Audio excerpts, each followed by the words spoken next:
Say I had to repeat that so I can start off the official podcast recording, because that would be cut off and it wouldn't be heard unless you hear the live version of the podcast. Little things you miss, people, when you don't listen to the live podcast. But thank you so much, Tag Tokyo Panda, for tuning in tonight on this very wonderful Thursday auspicious night. Of endings. Thursday night edition of the Bloody Thumbs podcast live. Hope you guys are doing good out there. Everything is all set and dandy over here. We're just talking about the Game of Thrones game from Telltale. The last episode coming out on the 17th of November. So by the time you hear this podcast will probably already be up before that comes out. So I'm interested in seeing what happens. Just kind of to wrap it up. I mean, the series hasn't been the greatest. Telltale is really produced, but it's acceptable. I think it's good. But I just kind of want to finish it and kind of get it over with. As terrible as that sounds, but I just kind of want to see where it goes, and kind of been waiting for a while. I think this last episode had like a 4-month span between the last episode and the previous one. So the other ones. They need to get better at. No, sorry. Go ahead. Oh, they just need to get better at release dates. They're working on Valve time, and that doesn't work. Yeah, they're stretching out their goals here, especially a lot of other things that they're working on too. But at least they are putting it out, not like Half-Life 3. You know that's. Yeah. Oh yeah. They no, Half-Life 2 Episode 3, which was like, oh no, don't worry, it's coming, and then they were talking about like, oh no, it's going to be. Just delayed a little bit longer. We are trying to, boost as much graphical performance as we could possibly get. There was like word that they were working with sign language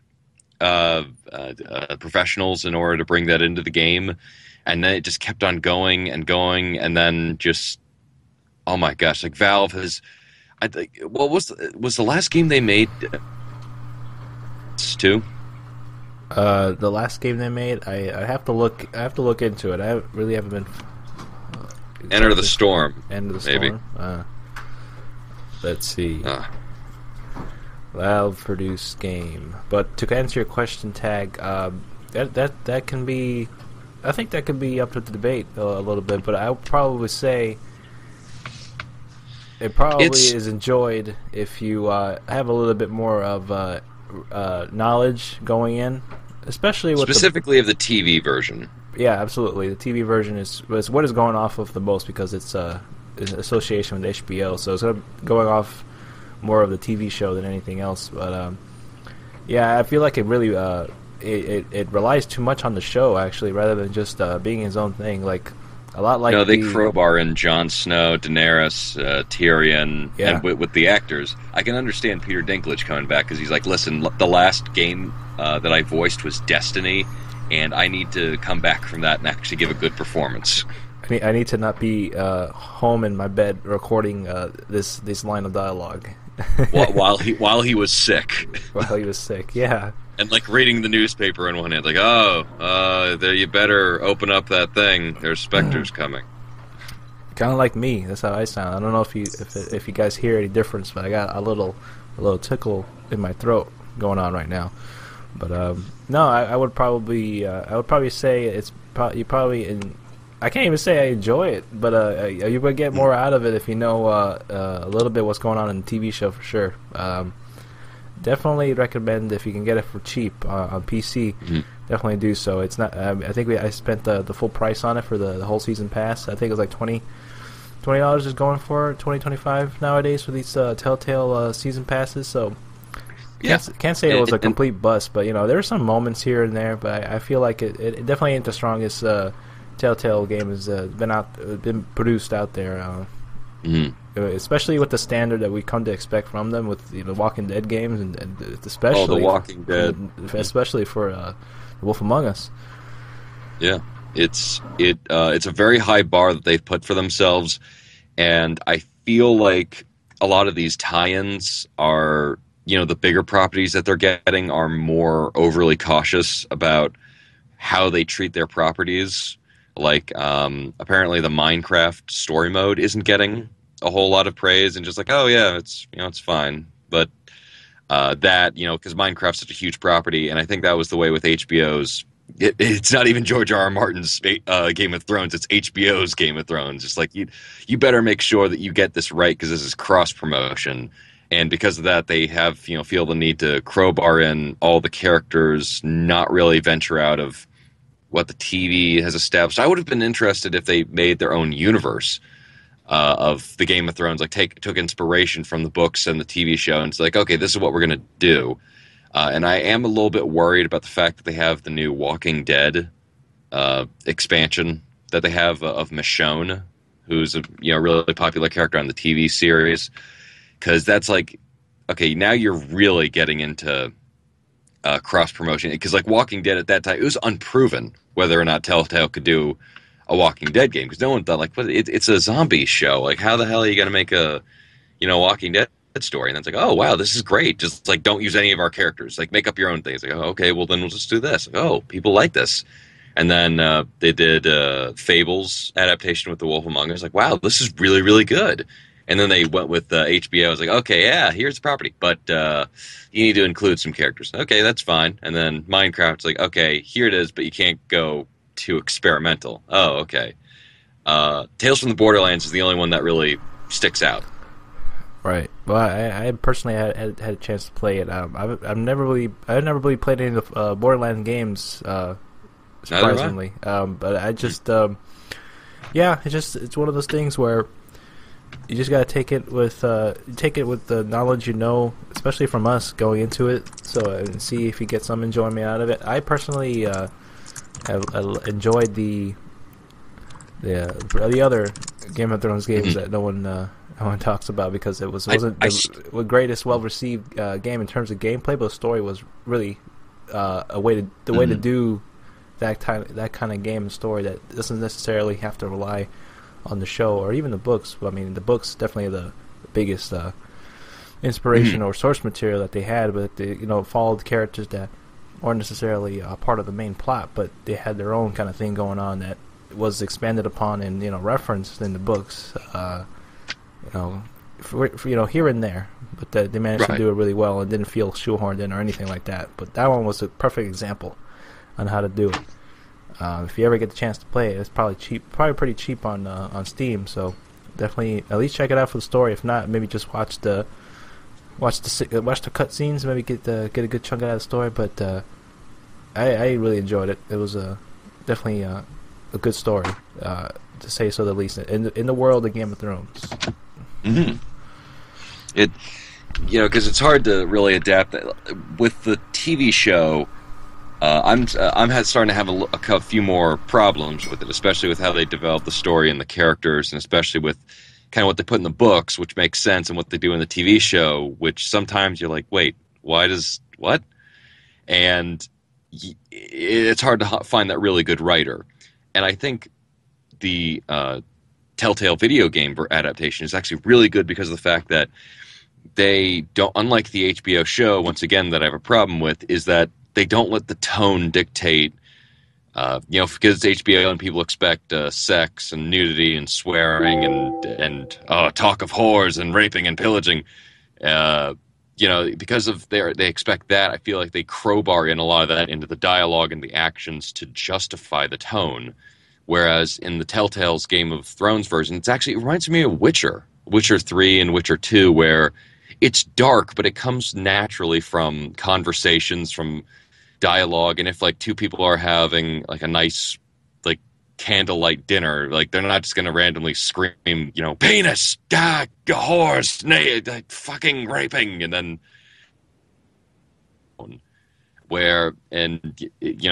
that's why I really think that they balance it the Telltale writers balance it very, very well without compromising the tone for the story or vice versa. Right. So we'll have to see how this finale fares and kind of give our final thoughts about it and see where we go from there. But but yeah, we're gonna go ahead and just just talk about what we've been playing or anything that's on our minds really. You got it. We're gonna try to keep it a kind of a short hour or so podcast because CH just got a big interview with Activision tomorrow. I'm going for the Bobby Kotick position, so wish me luck. And then he'll be in Moneyball 2. Money never sleeps. No, Moneyball 3. Money always sleeps. Oh, money always sleeps. I gotcha.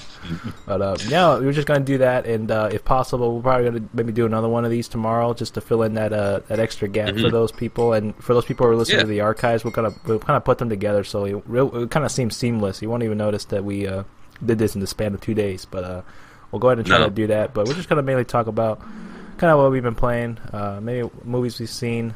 I know I did talk to you about a little bit. I did get to see not Skyfall, the new James Bond movie, Spectre. Spectre. Yeah. Spectre. I hear that the oh man, I really want to talk about it, but I haven't seen it, so I can't really. So they hire Christoph Waltz to be the main antagonist, and I heard the reasons for why he's the villain, and I'm really worried that it doesn't play off well in the movie, because like you go from Casino Royale, which was like this kind of semi-realistic Bond film, no gadgets, just kind of a lot of hand-to-hand brutal spy stuff and tension, and then you go to Quantum of Solace, which was just a straight-up Bourne film, and then Skyfall was like, okay, how do we make James Bond into a story where it's essentially The Dark Knight? And then they had a lot of tonal shifts up and down, huh?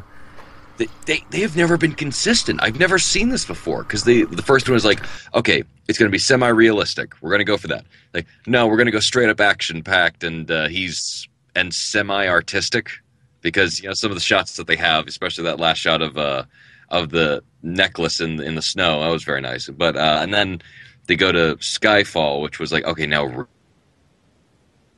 2-minute scenes of him like just going up an elevator, and then 3-minute scenes of him like tracking an assassin, and then it doesn't lead to anywhere. It's like, isn't it weird? Just like that the woman in Skyfall who is the child prostitute, and we get to learn her entire story, and then she just dies, and it's just like there's nothing else. It's like what the hell is the point of all that? Yeah. I actually wanted to rewatch them again, because like I really got into just the idea of how much Casino Royale was really like the best of the Bond series, especially with Daniel Craig, and I want to kind of rewatch them again and kind of rekindle that opinion about it. I actually wanted to do that probably later today, but I didn't get the chance to see it again. But absolutely, that's definitely the thing that's going on, especially with Daniel Craig's Bond. I don't know if he's going to do another one, but by the end of Spectre, it seemed like there's still a kind of like, I don't know. I feel like it ended the way it kind of. I feel like it ended in a way where if we didn't get another one, we'd probably be all right with kind of how everything wrapped up at the end. But I'm not sure what he's going to be doing with that. I think he's mentioned about he's like it's a very intense kind of schedule to do or movie to make. The Bond movies. They're physically intensive because he has to keep in incredible shape. He tries to do as much of the actual physical stunts as he possibly can, and on record like with I think it was after Quantum of Solace, and they were talking about like, oh, maybe they should replace him with Idris Elba, and he said, oh yeah, I could go for I could see a black James Bond. That would be cool. And then after Skyfall, it's like James Bond could be played by anybody. I'm really looking forward to whoever plays him next. And then after this one, he's like, listen, I would rather kill myself than do another one of these James Bond films. Like, didn't you take the hint? Get me out of here. Get me out of here, Jerry. Serenity Now is going to be the name of the next Bond film. But yeah. he doesn't like to do that anymore. He did the GoldenEye film, the GoldenEye game. He did the Bloodstone game. He did all these other, the huge movies. Of course, the Bloodstone game. That's the cultural staple mark of James Bond. Oh, but yeah. I played it. He's just so tired of this. Yeah. He doesn't have the longevity of Pierce Brosnan. Remember, Pierce Brosnan went from like GoldenEye to Tomorrow Never Dies. Wait, what was it? Tomorrow Never Dies, Die Another Day. I'm not putting these in order because I can't remember them. Oh, no. Die Another Day, GoldenEye. Use the words "die" and "forever" and in random orders, and you'll eventually get a James Bond title. Pretty much. Let me see. I need to. And then remember. he did. Yeah, he's done 4, just like Craig has done. He's done the GoldenEye. Dies Forever and a Day by Tagibby. Dies Forever and a Day. That needs to be the next James Bond film. Telltale Games presents James Bond in Dies Forever and a Day. And then the name's Bond, Medea Bond, Honey Child.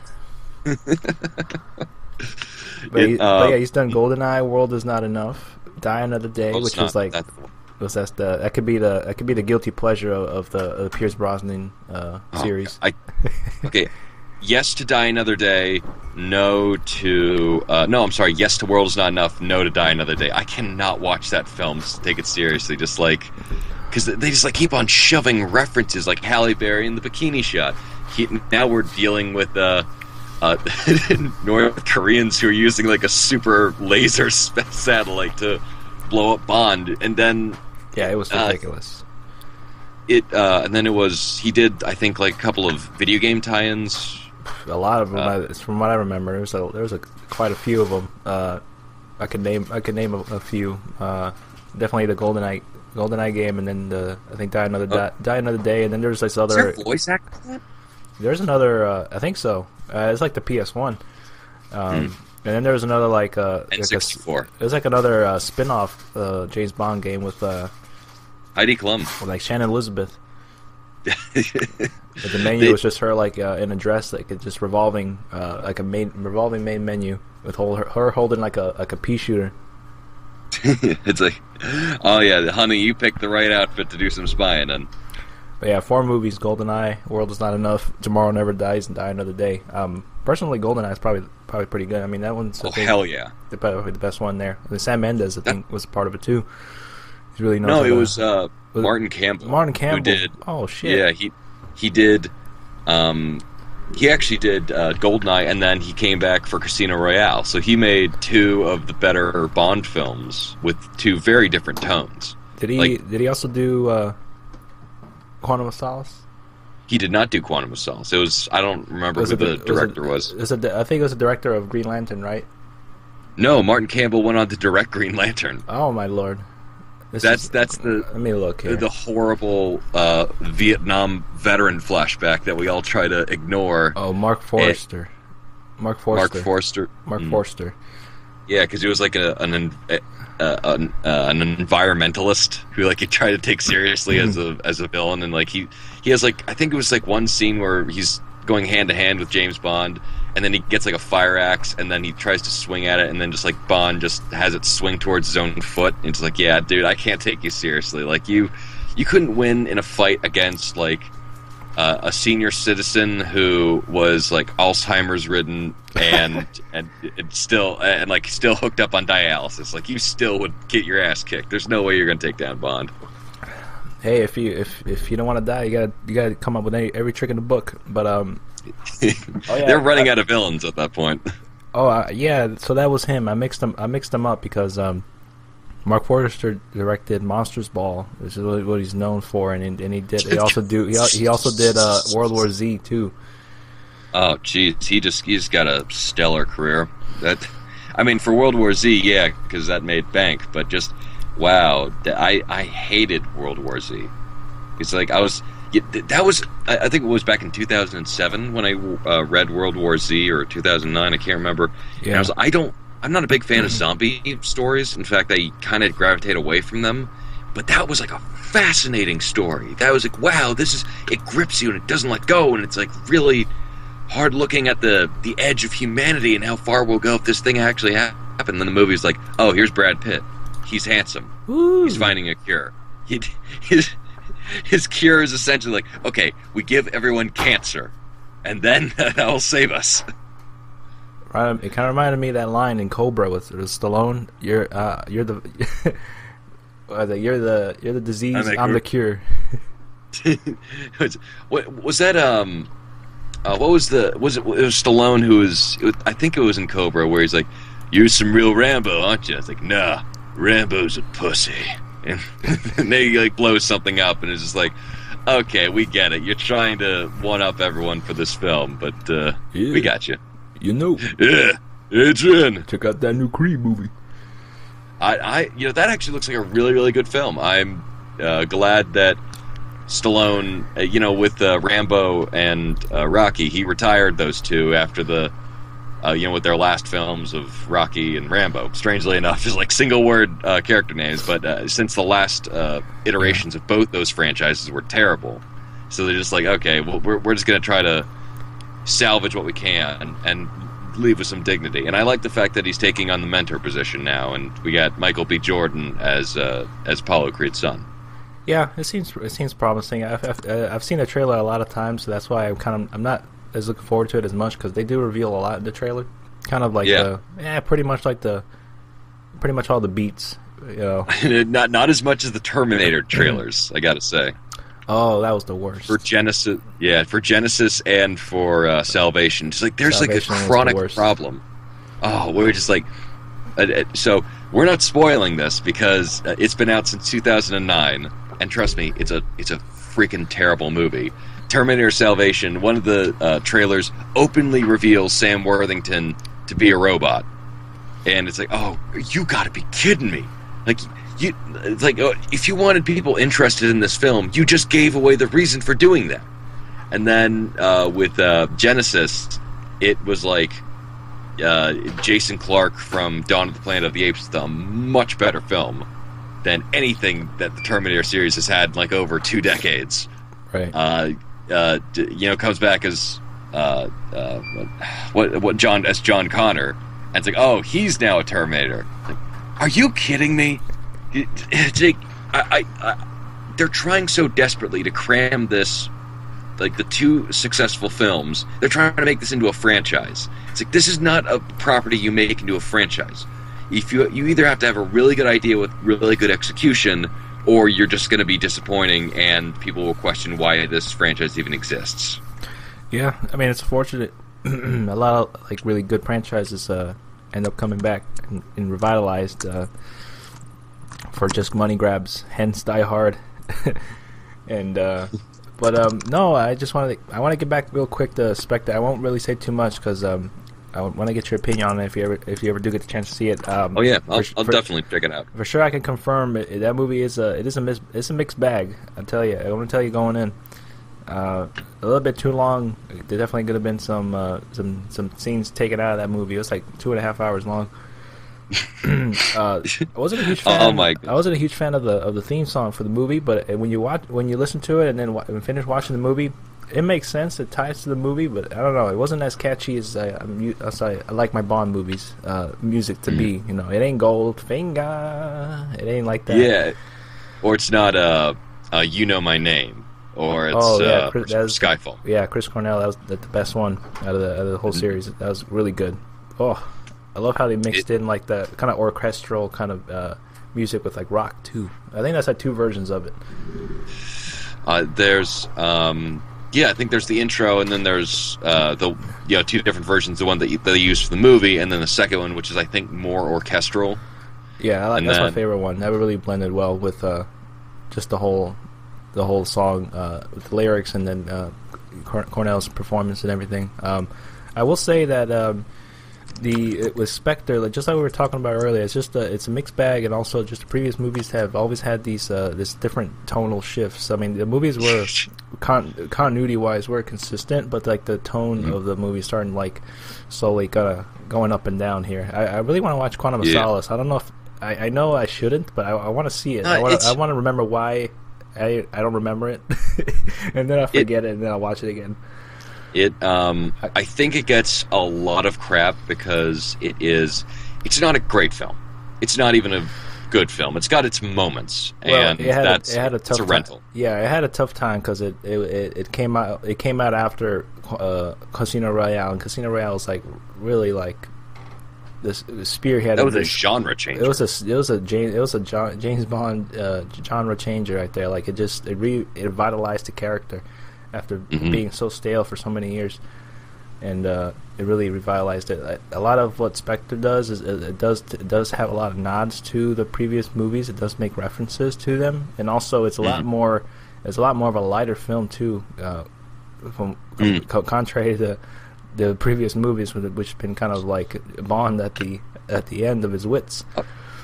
Okay, it has to be lighter, because at the end of Casino Royale, it's James Bond tied to a chair being tortured by the villain swinging essentially a yarn mace against his balls in a cutout chair. Like it has to be at least happier than that. Oh yeah, it was. I mean, and when I say lighter, there's more like jokes in the movie, like a lot of more like one-liners and things like that. Classic Bond. Yeah, it feels more like a classic Bond, especially like in the beginning of the film too. Like the first 20 minutes, there's a whole scene with a helicopter, and it goes beyond like what you're used to in the action in terms of like Casino Royale to this. It's a little bit more out there, a little bit more fantastical, so to say. Right. But it does harken back to the previous movies. That's why I felt like this may be his last one, because it did feel like it was more like a more traditional Bond flick than anything else. Because there are more gadgets, a little bit more gadgets introduced into this, and also the classic car that was introduced in the two, probably for like a scene, as a reference. The Sean Connery I forgot what that car is called. I'm not a car guy, but the Aston Martin. Mm. Okay, does it have the like completely out of place machine guns from the last movie Skyfall? No, he wanted to use it. There's a chase scene he was on with Batista in Rome, which was like completely Love Dave Batista. with Rome. In Rome, it was like completely dead at night, believe it or not. And he wanted to use them, but they weren't equipped, so that was like a little haha moment right there. Good lord! But yeah, it's definitely a mixed bag. A lot more lighter, and also definitely has references to the previous Bond movies. Feels more like a little bit more of a traditional Bond than the previous Bonds that we had before. With Daniel Craig's movies. That's why I felt like it was a little bit inconsistent too, because a lot of the movies, because it just feels like out of place, because his Bond doesn't really go well with what has already been established with Casino Royale, which kind of threw me in for a little loop. I mean, his serious Bond works well for Casino Royale in like the first half of Skyfall. Everything else is like, okay, this is kind of out of character for him. Yeah, and there's also some characters that had a lot of, especially the Bond. What the hell is it called again? Lady Bond? No. The Bond girl. Shit, I forgot. Oh. I forgot what he called her. Bond girl. Oh, is she the one who was in Matrix Reloaded as the Merovingian wife? No, I'll tell you this. I'll spoil it for you, because I know she was only in the movie for like 5 minutes, but. Oh yeah, no, I heard this one. I don't know why. Monica Bellucci. Yeah, Monica Bellucci. She was in there. She was in the movie for like 5 minutes, and just like a scene that could have been, like I mentioned, the movie's a little bit long. It could have been taken out of the movie. I didn't feel like it needed to be there. But the other Bond girl that's in the movie too. She had some character progressions that happened really quick in the movie. I guess for the sake of the movie, because it was already long enough. But it felt too quick and unnatural. But especially because she met Bond and not really want to have anything to do with him, and it all ties into previous movies too, like especially Quantum of Solace, believe it or not. It ties in more with that. So if you gotta look up, if you gotta remember what happened in it, you might want to look up a wiki article real quick, so you're a little bit in the loop. Yeah, do your history. Yeah, do your little history there. It does reference that a little bit, and it's just a mixed bag. I felt that Yeah. The villain was barely in the movie too. Like he was very underutilized. It could have been a lot more they could have done with him. And instead of using the time to put in to shoehorn Monica Bellucci, they could have probably added in more character development for him. But I just never really get the sense that we never really got a really good idea what his motive was against Bond, because a lot of it has to do and tie in with the previous movies too. That's all I'll really say without really getting into too much detail. But it's entertaining. It's an entertaining movie. I mean, I was entertained.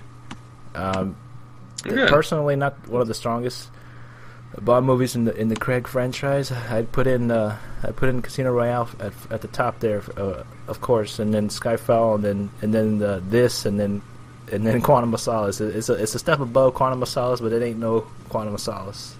So that's a good. I think that's a good review. I can put it on the box right there. It ain't Quantum of Solace, but it ain't no Casino Royale. Yeah, that is.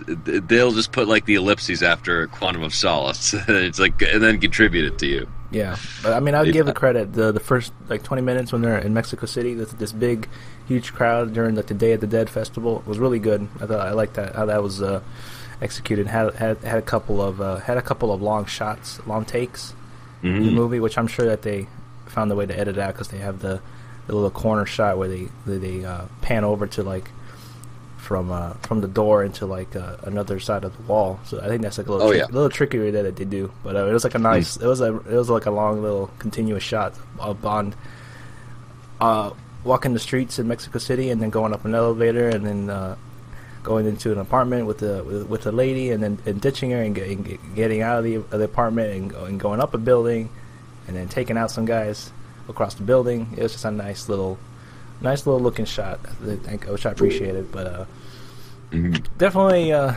you get the chance, probably watch it on a matinee, a little matinee right there.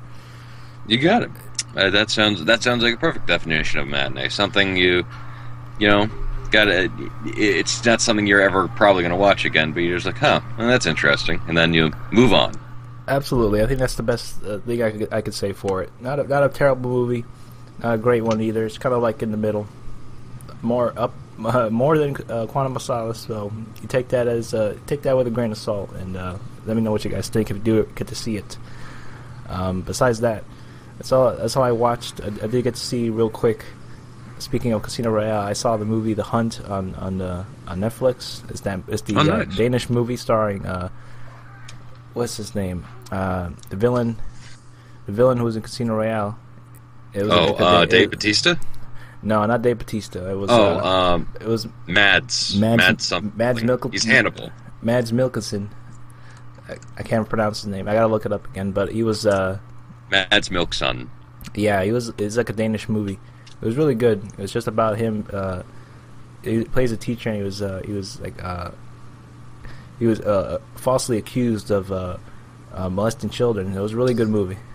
Oh yeah, I remember seeing that on the high-rated, user-rated movies. Yeah, I'd recommend checking it out. I don't want to say too much other than that. It's really good performances, and it's I like watching foreign films. I know a lot of people don't. I don't watch them as much as I would like to, because I just don't. It's hard for me to really sit down and watch things on Netflix. Because I spend more time looking at what's on Netflix than actually watching anything on Netflix. Oh yeah, I have like a bunch of things on my wish list. I'm barely trying to squeak by and trying to finish Daredevil on Netflix.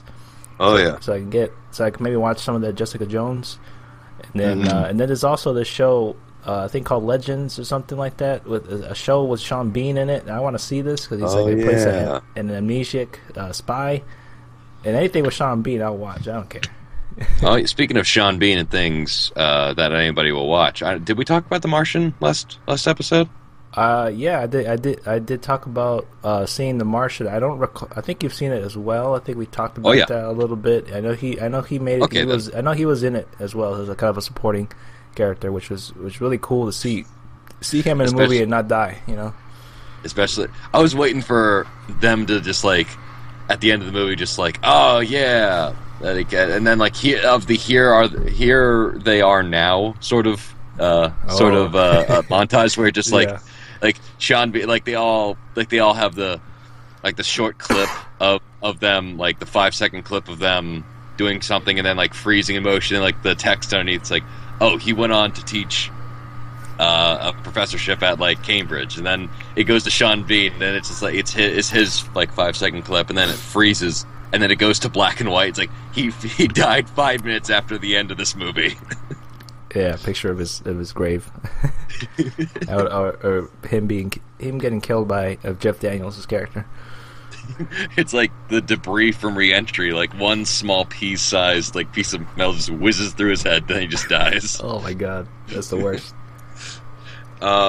Speaking of horrible ways to die, the Kickstarter campaign for a new Friday the 13th game starring Jason Voorhees has made its funding goal of $700,000. I backed the thing myself. I will tell you up front. What? I hope it's really good. I like the fact that it's interesting because, like, what, you know, Jason and Freddy and the alien, the xenomorphs, they're almost quaint now because of how much they're used in our pop culture. And, you know, I think they are to our generation what vampires and witches and mummies and werewolves were to the previous generation. Oh yeah, that's true. So I'm looking forward to seeing how it turns out. I've heard about this. I was very interested in seeing how this would play out. I didn't realize that it was actually a Kickstarter campaign. I figured it was being announced by some kind of somewhat small studio as being put out.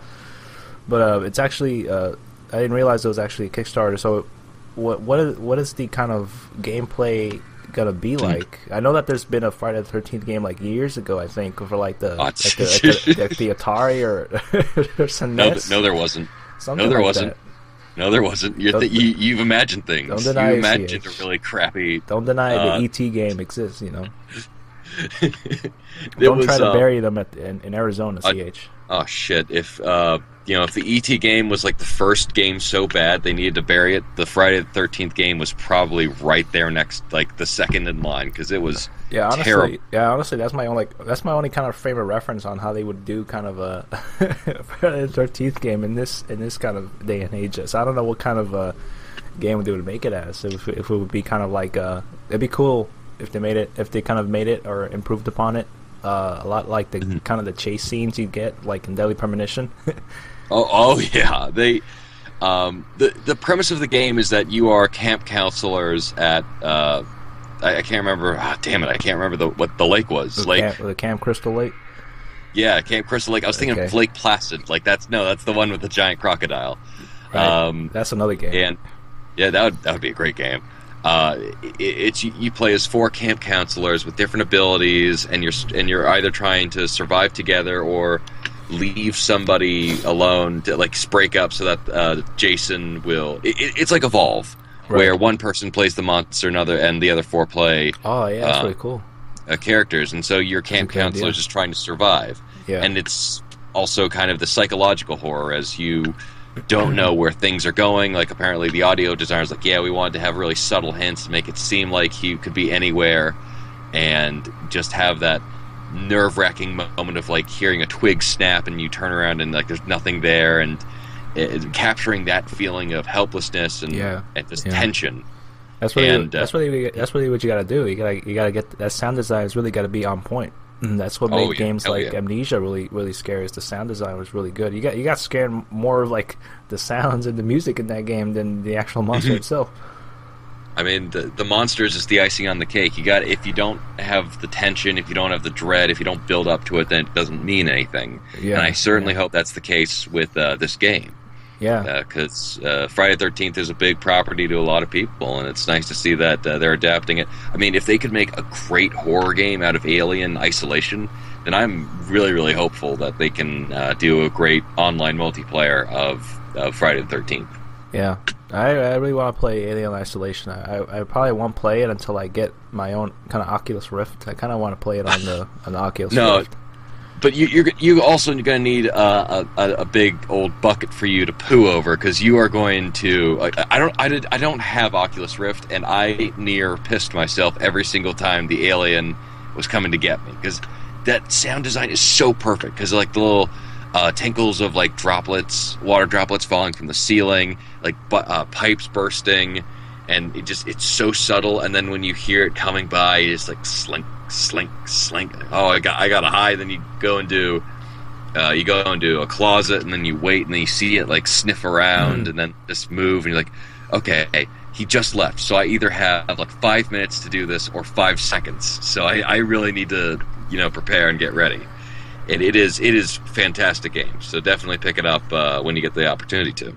Oh yeah, absolutely, definitely would check it out. I don't know if they've really got into the Kickstarter, or if maybe I guess really early on to say, but is it kind of going to be more of a kind of a 3D rendered kind of game, or is it going to be more like a isometric kind of 2D kind of game? It's going to be 3D on that 3D. It's going to be like Until Dawn kind of style there, or is it like too far fetched to kind of in terms of the presentation? I mean, in terms of the presentation, I think it's going to be Until Dawn more like. It's going to be in an unenclosed area with the 4 camp counselors starting off at one place, and then Jason picking them off one by one. And it's 3D where you move around kind of this level, and you try to hide, and you try to find the right things to get away from him. So yeah, it sounds ambitious. I really hope they're not reaching too far, because if they have the budget for something well polished and smaller, rather than this expensive and kind of unfocused, I don't know. So people might get burned, they might not. I don't know. I mean, I have a lot of hope. The people behind this project seem to be very, very enthusiastic and spirited about it. Yeah, we'll see. I mean, Kickstarters aren't always a guarantee of like the quality of a product, or even if it's even coming out. There's a lot of failed Kickstarters out there. But we'll see. I mean, we can only give it hope. I mean, any kind of new or different idea and takes on the character in terms of an actual kind of good representation of the character in video game form it's more than well welcome. I mean, besides Mortal Kombat X, we're all gonna win in this. So I mean, I'm all for it. That's what I was thinking too. Because I couldn't fathom the idea of how you would do it. Because I'm more of like because that's why I'm not a game designer. I'm more a traditional kind of guy. I always consider like, what's the story gonna be? What kind of game is it gonna be? It doesn't need to have a story, but it definitely, because I would make it differently than what they're suggesting. But their idea is really right. Good in terms of how you would utilize a silent character like that. So that's definitely a perfect way to use that property, and that's the way to do it. It doesn't need to be kind of like this 5 or 8 hour story expanded into like a bunch of like really lame quick time events or anything like that. Oh no! So that's the way to go. I definitely applaud for that. Good idea. I couldn't have even thought about that myself. If you want a really cool Freddy-esque sort of protagonist in a horror game, I would recommend the reboot of Splatterhouse that they did. I think it was back in 2008, and it is actually a surprisingly deep story. Like it's too well written for the kind of story it wants to be. It's essentially a dorky nerd finds a hockey mask and becomes like this Freddy-esque hulking juggernaut, except he's a good guy. But there's actually a lot of writing in there that's like, wow, you guys actually took a lot more time than I thought you would on this. Yeah, that's one of the games I've heard of that's actually a lot of work went into it in terms of how they present the story. So that's one of those kind of little gameplay's a little repetitive, little gems out there. Yeah, buried treasures. Yeah, definitely. I've seen them. I've seen them on. I think I've heard about it through a review of. I think the Happy Video Game Nerd a while back. It is rebranded as the name. What's that? It was an AVGN. There's another person out there that is more of a happy video game nerd. is actually It's like, more of the opposite. You got one emotion, I got to get the other one. More of the opposite of what the Angry Video Game Nerd is going for these days. But it's kind of its own thing. But I like the review. It does a lot of retro gaming reviews, and I think it redid a review of Resident Evil 4, and recertified classic. That's what it's amazing how well that game holds up. Yeah, so good. It's crazy. Even hearing the backstory of how the game was made, just like they put so much work for just like one segment, especially that scene where you're trapped in between this room and then that like the big machine with these guys controlling it with the drill. And it comes towards you. You have to take them out with the sniper rifle before they get to you, and you have so much amount of time to do it. and then after that, it just kind of ends, and that's it. Like there's a lot of awesome small moments in that game that are spread out. It just they had so many ideas for this game that they just like. I'm sure that it took a long time, especially at the time that the game was made, to even put that together. It's crazy. How much really cool ideas are in that game. Some of the weirder stuff like figuring out which tombstones go together to open up the cemetery backlot behind the church, and then just like stuff that doesn't make any narrative sense. Like in the church, you have like those three. You have the red, the blue, and the green lights that you have to line up to match the icons. Like, why in the world would that unlock a door? It's like that's the stupidest. Like that's not Brink's home security system. Yeah, a lot of his tropes in terms of story and how things make sense. A lot. I mean, that's what was the appeal of it. That you really forgave it. It was more like a B horror action movie. Oh yeah, it was B horror action movie, Paul Verhoeven style, because they knew exactly what they were doing, and we're making fun of themselves while they were like that thin line of like being serious and then making fun of themselves. Yeah, it's not a case like where the game just the dialogue just doesn't hold up anymore. A lot of it was intended in terms of how it was put together, and that's why you can really enjoy the game a lot more and forgive it. Like other games, like they do it on purpose and actually try to be so serious. Yeah. It just doesn't come off that way. You can't really. It's kind of hard to really forgive, and get a little cringy when you play it. But a lot of it was really intended. You can really see it. If you got to be really dense not to see it. But it was pretty good. And I just wanted to get into a quick discussion with you. I know we have 12 minutes left on the recording. Broadcast. I know you gotta get to bed, Mister. Yes, indeed. So we'll go ahead and do a little quick discussion here, and then on the next one we'll go ahead and I'll talk about a little bit more of what I've been playing, mainly just Fallout 4. I've been playing a couple of that. I played a couple hours, but I haven't even touched the top surface of the game yet. So I'll gotta get into it a little bit. Yeah, I mean I'll get into it a little bit more and let you guys know what I think of it so far. Play a little bit more of Phantom Pain. I'm still in the process and trying to finish it. I want to play more of it. I just haven't had the time.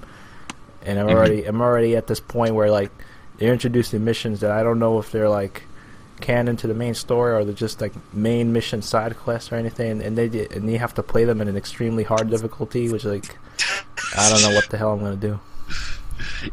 They don't. Is it like?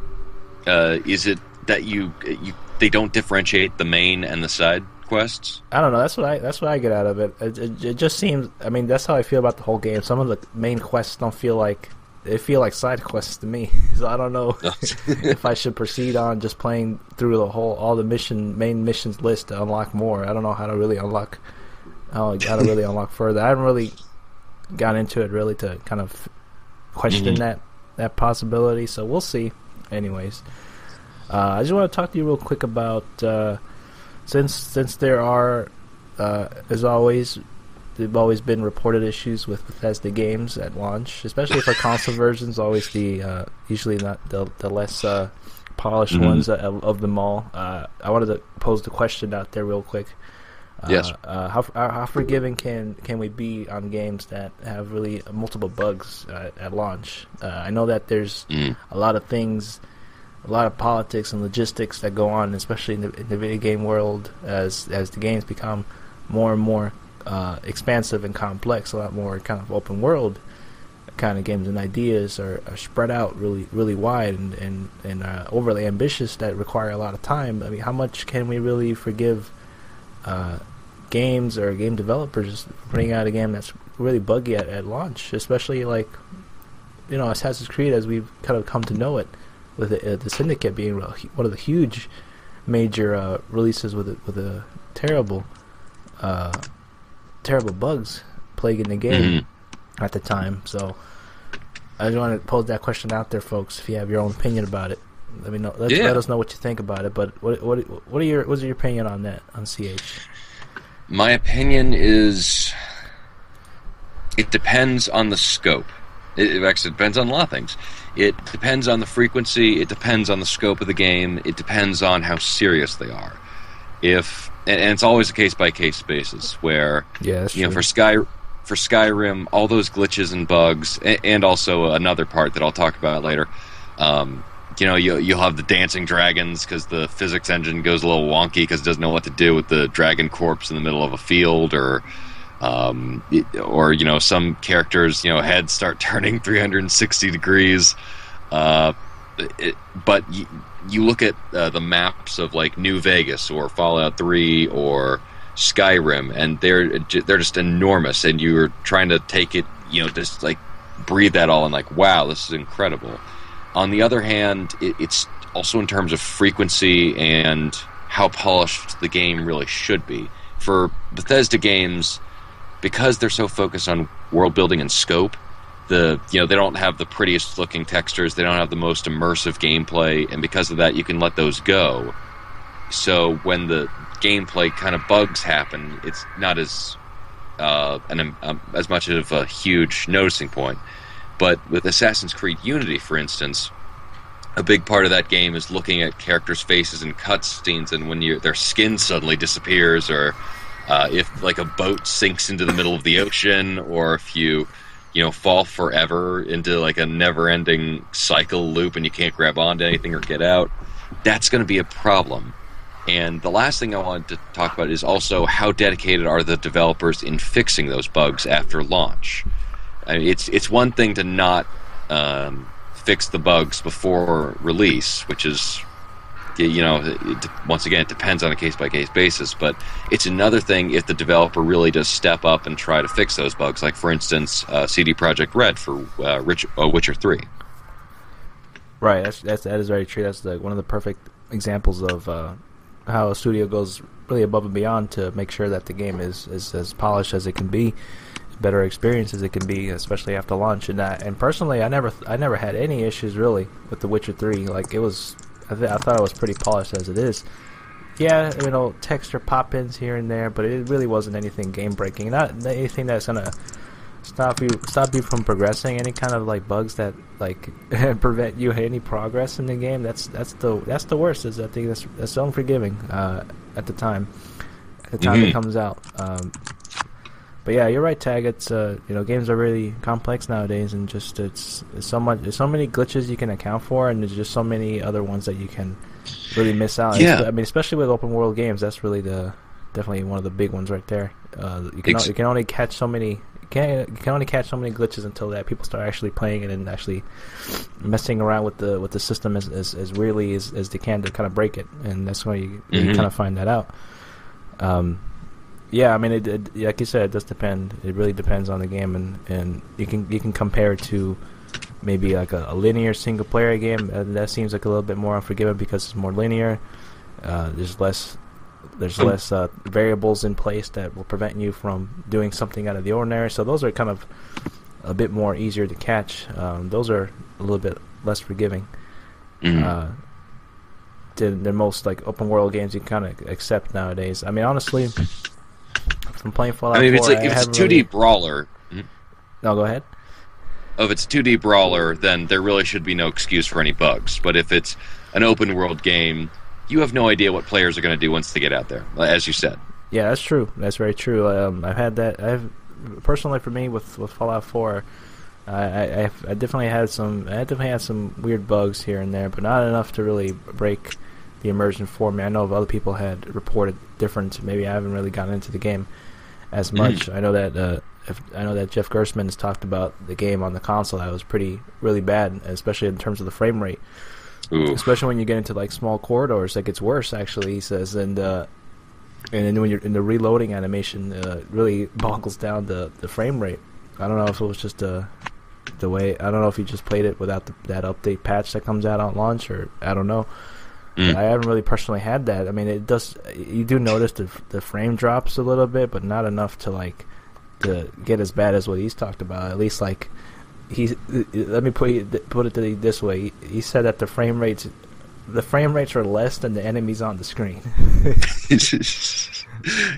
Boy, that's how bad it was when he was playing it, especially at the end. He was mentioning, but personally, for me, I haven't had as much problems. Although I haven't played enough of it to really say. I probably only played a good 4, maybe 8 hours, but even then, I haven't even touched the surface of that game yet.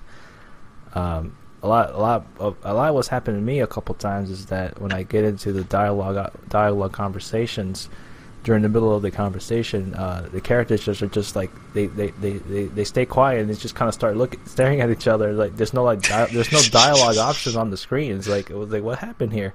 I thought they were taking like a serious short pause or something, and then I have to hit a couple buttons and then it feels like when I do that, the dialogue skips and it's like what happened? That was weird. I don't know what the hell they're talking about. They're just deeply, longingly looking into each other's eyes. Yeah, it was one of the weirdest things. Other than that, I haven't played enough of it to say too much because 8 hours ain't enough to really give you full on thoughts about it. I've only discovered a very major city, but I don't know. We'll have to see how it goes. I really like New Vegas, I guess because it was different enough than Fallout 3, and also a different environment too.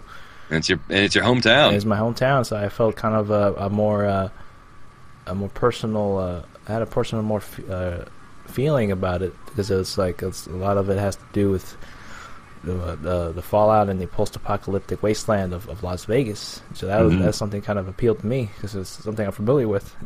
not gambling per se, but it was definitely different. In Fallout 3, I looked around Washington D.C. because I live in Northern Virginia, and I'm like, "Yeah, you bastards got what you deserve." Yeah. So Tag damn says, Congress and Senate. Yeah, Tag says if it's an indie game with a small budget and it has bugs and issues, that can be forgivable. But if it's coming from a big company with millions of dollars, those same bugs really should be there. If you got the money and the time, polish your game. Absolutely. That's definitely the words to live by right there, Tag. Put it on the shirt. You know what is the saving grace for all of these publishers that are so thankful for this year? Is that Tony Hawk Pro Skater 5 came out, and that's the high bar in terms of this crap is unacceptable level of glitches and bugs that are in there. Oh, it's pretty bad. I haven't actually got to follow it too much to see how it was, but I'm even surprised that another Tony Hawk game is out in 2015. It's kind of crazy. There's Tony Hawk Pro Skater. I think it's GameSpot, I can't even remember what it was, but it was like it's essentially just like two very serious writers for an internet for video game review website just laughing hysterically for like 5 minutes straight of just like seeing the absolute worst this game has to offer. Oh, that's unfortunate. I remember playing those games too. Those were fun. Especially those other. There was a big time too when those games were out. A lot of people were really into those kind of sports. Not really sports, but like more like the outdoors-y kind of sportsy kind of. I don't even know how to describe it, but it's like a lot like the '90s was going on. A lot games about skateboarding, games about like bicycles. And doing like cool tricks on the bikes, and then roller skating, like three extreme, like that racing game where you get to play as use different items to race, either like roller skates or bikes or skateboards. Scooters, I think. There's I think there was, there was SSX Tricky, the BMXXX. The one that I will never forget was Shaun White snowboarding, because it has like an opening video of, I can't remember if it was a cutscene or actually Shaun White, but it was voiced by him, and it's just him going, "Dude, what if it snowed in California?" And then it just like cuts to that, and then it cuts to directly to the gameplay footage. Like, oh my god, that is just brilliant. It's like this is an experimental film. I love it. I think I heard of that. I think I had a couple of like those cheesy FMVs in the game. a lot like they brought back for the new Need for Speed game, which for better or for worse is in there. I actually remember those kind of games, especially like in the 2000s too. Like for Need for Speed had kind of those FMVs in there that was so cheesy and campy, but I loved them. Like like Most Wanted was really good with a lot of the FMVs and just like everybody on a green screen with these environmentals. The backgrounds are just like the graphics of in-game, I think, and then it just looks so weird. And they had a villain you have to race against at the end and try to get up on like a ranking list to race them. Razor Callahan. Now that was a villain right there. There's something very interesting about FMVs where they were once accepted, like, okay, this is kind of cool, but since we don't really have technology to make it look lifelike yet, so this will be a stand-in. And then there's stuff that uses it for humor, like Command and Conquer 3, Red Alert, where it has like J.K. Simmons and Trisha Helfer's like with the FMVs, just because they know it looks cheesy as hell to use it now these days. It's like, no, it's for the fun of it. And it's like, wow, you guys went above and beyond the Call of Duty. Yeah, definitely. There's definitely a way to do it right, and also acknowledge kind of it is kind of a little cheesy, and also get some enjoyment out of it, especially with the recent Tex Murphy game. I thought that one really did it well. It didn't even look cheap at all. It was actually really well done. They really had a good budget there, especially with their successful Kickstarter. I love the FMVs, and that new Tex Murphy game was a lot of fun. The experience, some gameplay, and also some kind of a little movie you get when you watch it. Oh, I'd really want to play the Tex Murphy adventure. That's up on the queue. Yeah, it's definitely worth giving it a shot, man. I'd recommend playing the new latest one that came out on Steam, and then probably play the older ones if you get the chance. Because the older ones are really the barrier for entry. It was a little bit hard because it's all keyboard and mouse, and it's just old school point and click adventure. So it's a little hard to get into, but once you get over that hump, you'll enjoy it a lot more. But I really enjoyed the new Tex Murphy game. You don't necessarily need to know backstory on the previous titles to really enjoy it. But it's kind of its own standalone as it should be, just to kind of get that as much mass appeal as possible. So I like that. Very nice. But yeah. Other than that, folks, we'll go ahead and call it a night. We kept this as close to an hour as possible. An hour 5. Oof. But we got through it. I gotta get paid overtime. I gotta talk to my union about this. I know, go to the CH Gorog union. But I wanted to thank you so much for those who took the time to listen live. We always appreciate it, especially you, Tag. You're a soldier. I appreciate you. Absolutely. Always there when things go wrong, and always there when things are good. I appreciate the support, Tag, for tuning into the podcast. I'll let you guys know on the status on what I'm going to be doing for the terms of streaming. It's kind of been a rough thing to kind of get going. My internet's kind of inconsistent right now, so I can't really keep a constant upload speed. So what I'm going to have to end up doing is probably going to start doing maybe more YouTube videos for now until I can figure it out instead of streaming. So I'm probably going to be doing some Let's Plays of Metal Gear Solid 5 to kind of finish that up, and then also some more Fallout 4. So tune into the YouTube channel. That's Twitter47, all spelled out on YouTube, and I'll be posting some of that soon. And hopefully you guys enjoy it, and support us on thebladedumpspodcast.com. I am currently working on some articles too to write on there because I want to write some things. I also want to do some audio reviews with TCH. If it could be anything we want, maybe it could be movies, a game that we never really got the chance to do a full review on, retro reviews, anything like that. I'm more than up to get that going with you one day and put that up on the site. And also, I probably want to either write a review or do an audio review of the Hearts of Stone DLC. Ooh, yeah, I'm trying to get through that. I will get there eventually, even if I have to make a new Geralt and have him do a side quest without continuing my other profile. I will do that. Oh, no problem, man. No rush. I just wanted to get that out of the way. And actually, I want to be more productive and do things on and add more content to the site as possible. So if you get the chance to do it, we can always schedule a review together to do that. So I hope you will enjoy it. Don't worry about ranking up your current character. You can always go for that default level 30, and you'll be fine. I mean, I was lucky enough to beat the game and it was be at a pretty high level, like a 30. I think I was like at 35. Ooh. I think I was at 35 when I started that Hearts of Stone DLC. So that was pretty good. There were some parts where it was a little tricky. Like there were some enemies that are like a level or two higher than you. So it made it a little bit more challenging. But that yeah, it's going to be interesting to see what you think. Hope you get through that frog boss battle because that's going to be the hardest one in that whole DLC. I'll just give him. It's like right early in the beginning too, like the first hour and a half or so. Oh, I'm not looking forward to that. My advice is don't get too close, but you have to get close, but don't get too close. Great advice. Yes. Anything else? Anything from the schizophrenic guidebook of squirrels? Yeah, do like a quick hit or two, and roll out of the way because Dark Souls. Yeah, it's pretty much Dark Souls. It felt like a lot like Dark Souls in terms of how you tackle that boss. Definitely do that because it was rough. It was rough because I died a lot, and also the loading screens for the game are very long too. Oh yeah, that's the worst. You have to cool down at some point, so I think that helps a little bit.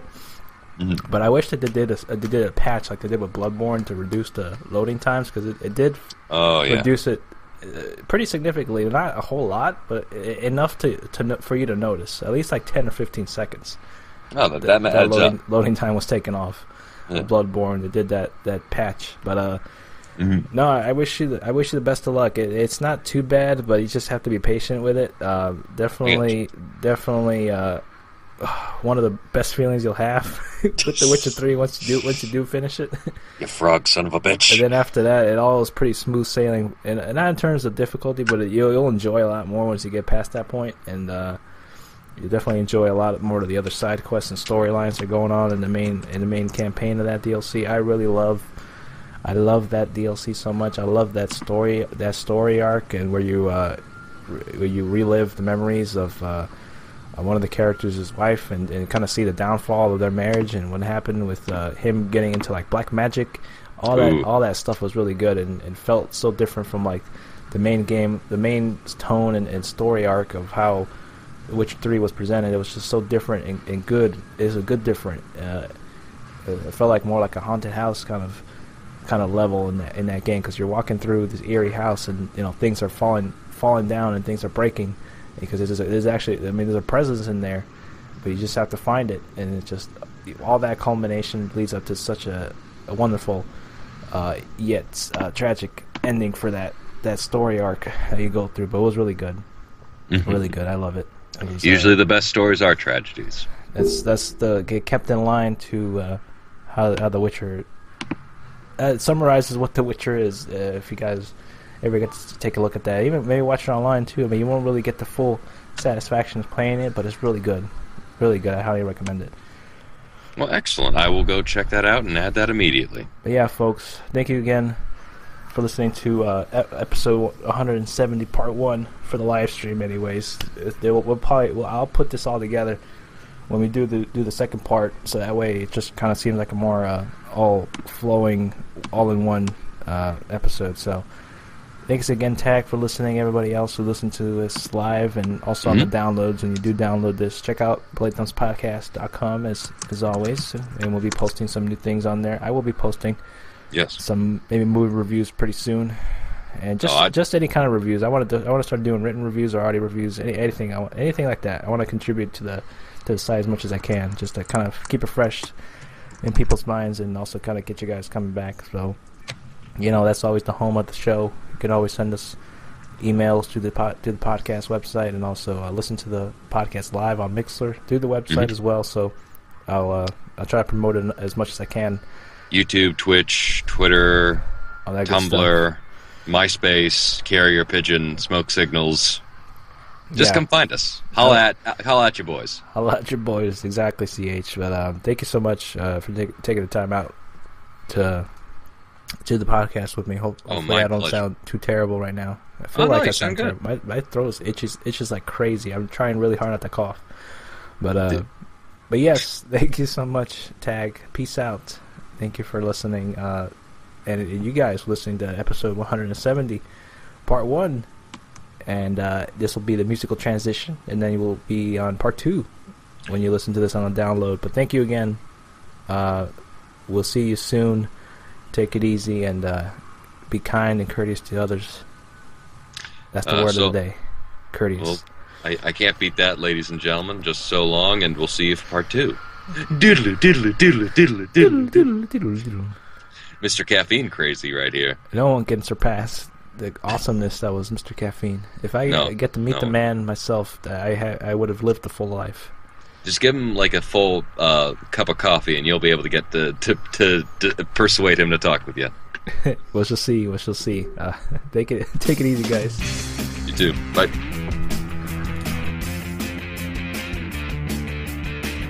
Hello there, listeners. It is I, C.H. Gorog, from the Bloody Thumbs podcast. One of my favorite books of all time is Douglas Adams' The Hitchhiker's Guide to the Galaxy. Now, while I love reading the book, sometimes I don't have the opportunity to do so. So instead, I like to go on to audible.com and download the audiobook, narrated by Stephen Fry himself. Now, for you, the listeners of the Bloody Thumbs podcast, Audible is offering a free audiobook download with a free 30-day trial to give you the opportunity to check out their service. With over 100,000 titles to choose from your iPhone, Android, Kindle, or MP3 player. And for those of you playing Diablo 3, Diablo 3 The Order is now available on audible.com. Go to audibletrial.com/bloodythumbs. Trust me, you've got nothing to lose.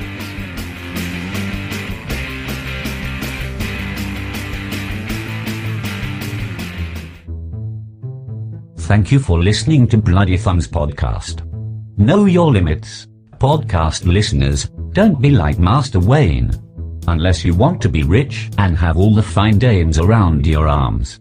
And remember, always mind your surroundings. Always keep it $1.50. Like a somebody. We now return you to regularly scheduled programming.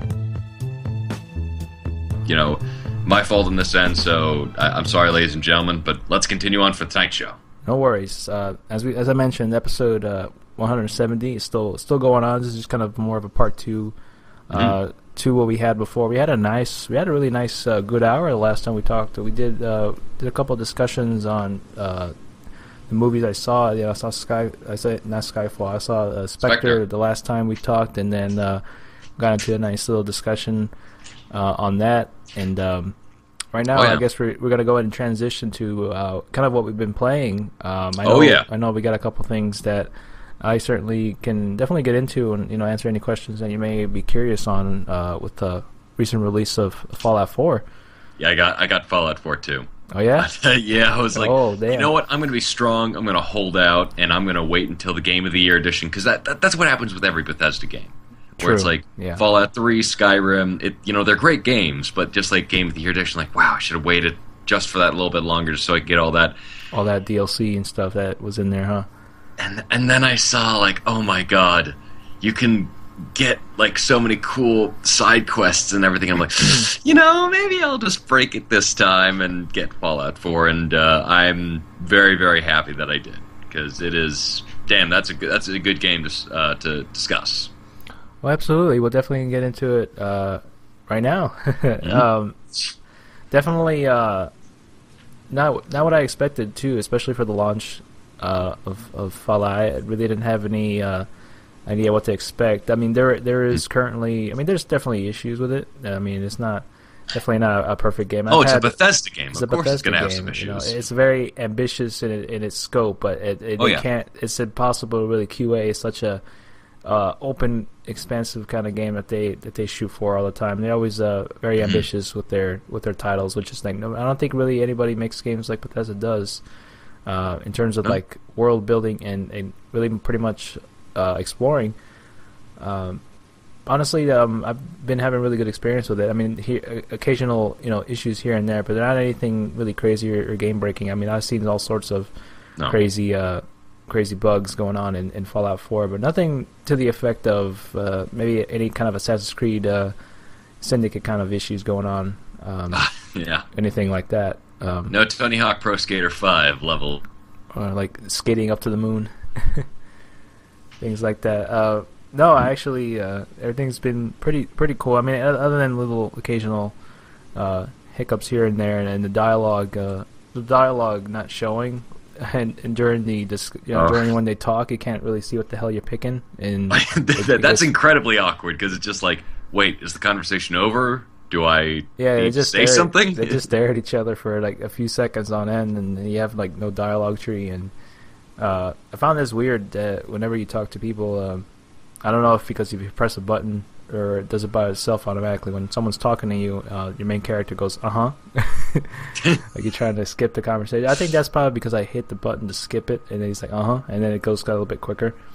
It would be great, just like, well, you see, there's a settlement out west, and we need you to get rid of the raiders.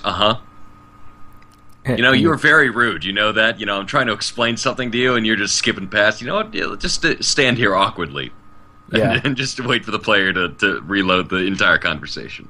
Yeah, a lot of the dialogue and interactions with other characters get a little weird and also kind of funny because I have that happen a lot, especially with side quests, and you stumble upon like a little settlement with a couple people just trying to get by, and they have like a very very small little setup going on here, and they have like trying to build some crops here, and then I'll go ahead and talk to somebody, and then they mention they give you a quest to mention about how raiders are stealing their crops and things like that, and then they tell you this, and then you see the pop-up come up with the side quest, and then they just kind of walk away. It's kind of a little awkward. They just walk away after they tell you this, and then it doesn't seem like unnatural conversation sometimes, but I always find that hilarious, and I've had that happen too, where you have this conversation going on, and then random NPC comes up in the middle of the conversation. you just see like their ass or something, or the body part. You can't even. What's going on over here, guys? Bust up laughing, and then NPC walk in, and then it pushes you out of the conversation. Things like that. It's like, all right, you've talked enough. Let's get to the mission. But no, I'm really enjoying it. I like definitely an interesting beginning, just like what we saw at E3. It's pretty much you experimenting a little bit with customization of your characters. You can choose between a male and female character, and design them in a way you want. You can customize both of them actually, and I think it'll have an effect on what your kid looks like. Because I remember.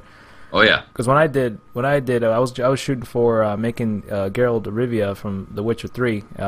It's an okay attempt at it. I've seen better ones online actually. I really want to find to see anyone who's made a tutorial on that. I really want to make it because it really looks a lot better than mine. Mine looks like milquetoast compared to what other people have made, and I've seen other people make a bunch of really creative stuff. That's really the cool. It's really the most a little bit more customizable. Hulk Hogan, baby. Yeah, more customizable than the previous Bethesda games for sure. Unlike Skyrim, there's really little to no modifications there in terms of your character created.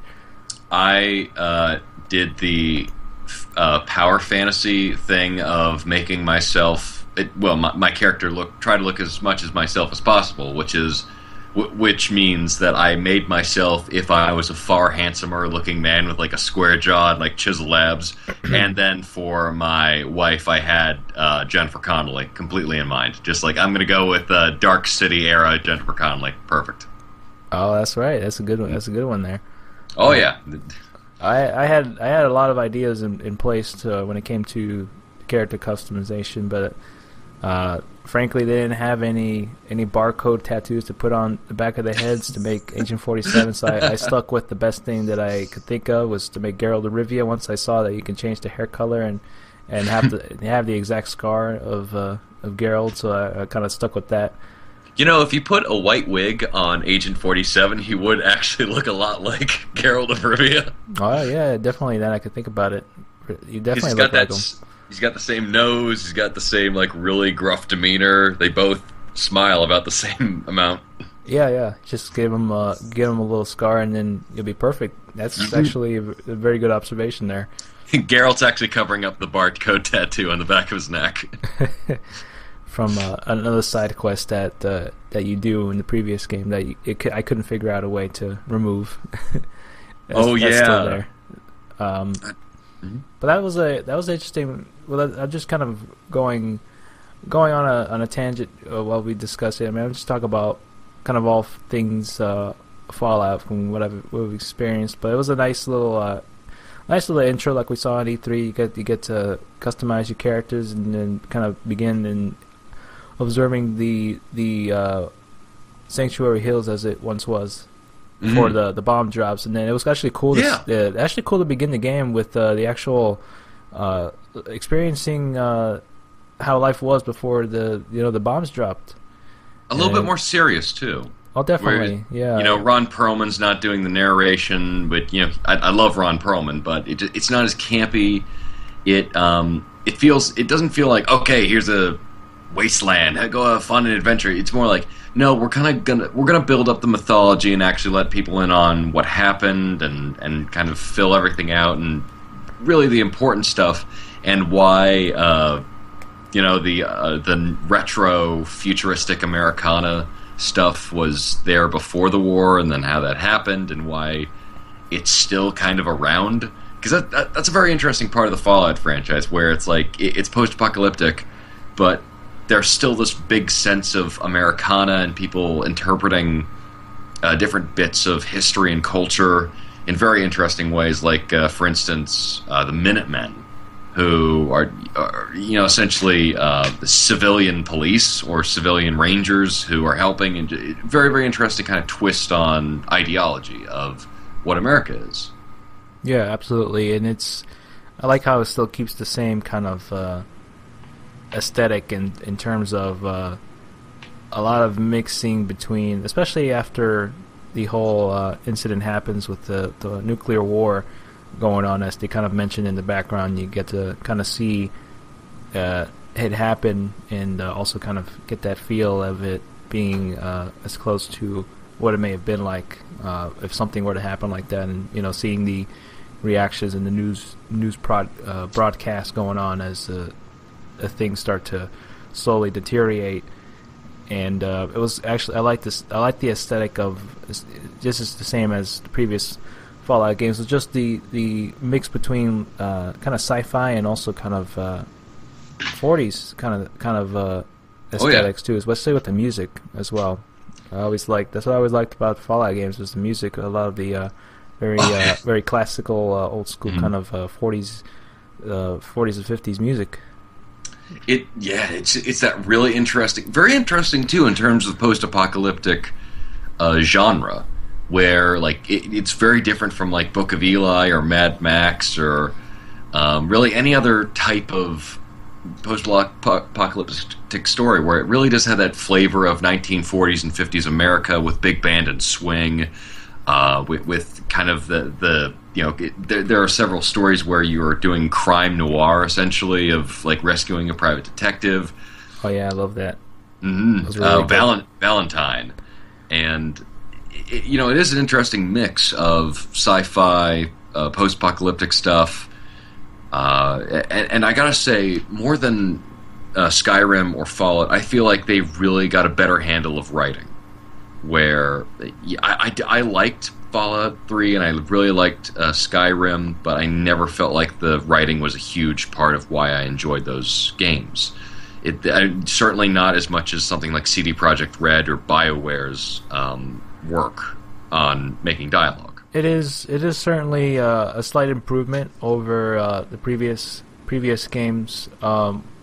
Do credit to some of the storylines in 3 in New Vegas. I really like the. Oh yeah. There was definitely I think I get the sense of kind of similar to this. I don't know. I played about a good 20 hours at least to the game, and I've so far I've been really doing a lot of side quests. Necessarily, I guess the same as previous Fallout games and Bethesda games in general. I always find the side quests a bit more interesting than the main story.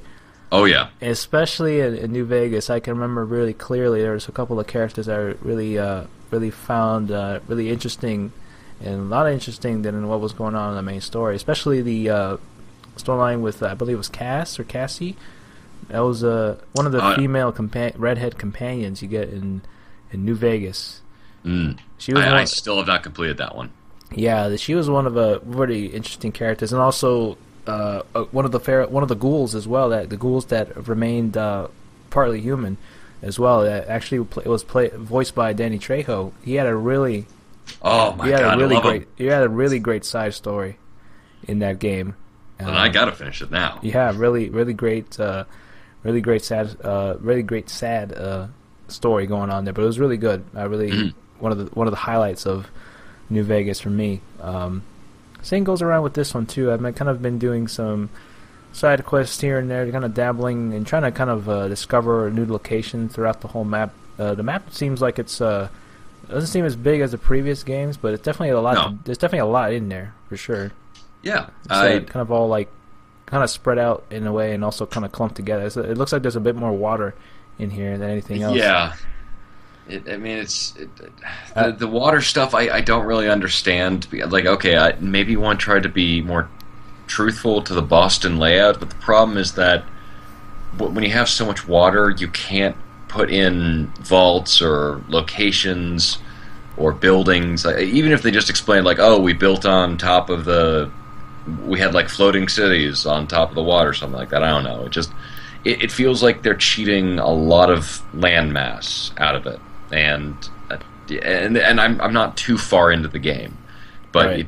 it does feel like it is smaller, and for those parts that are smaller, it doesn't feel less well designed because they use the space wisely.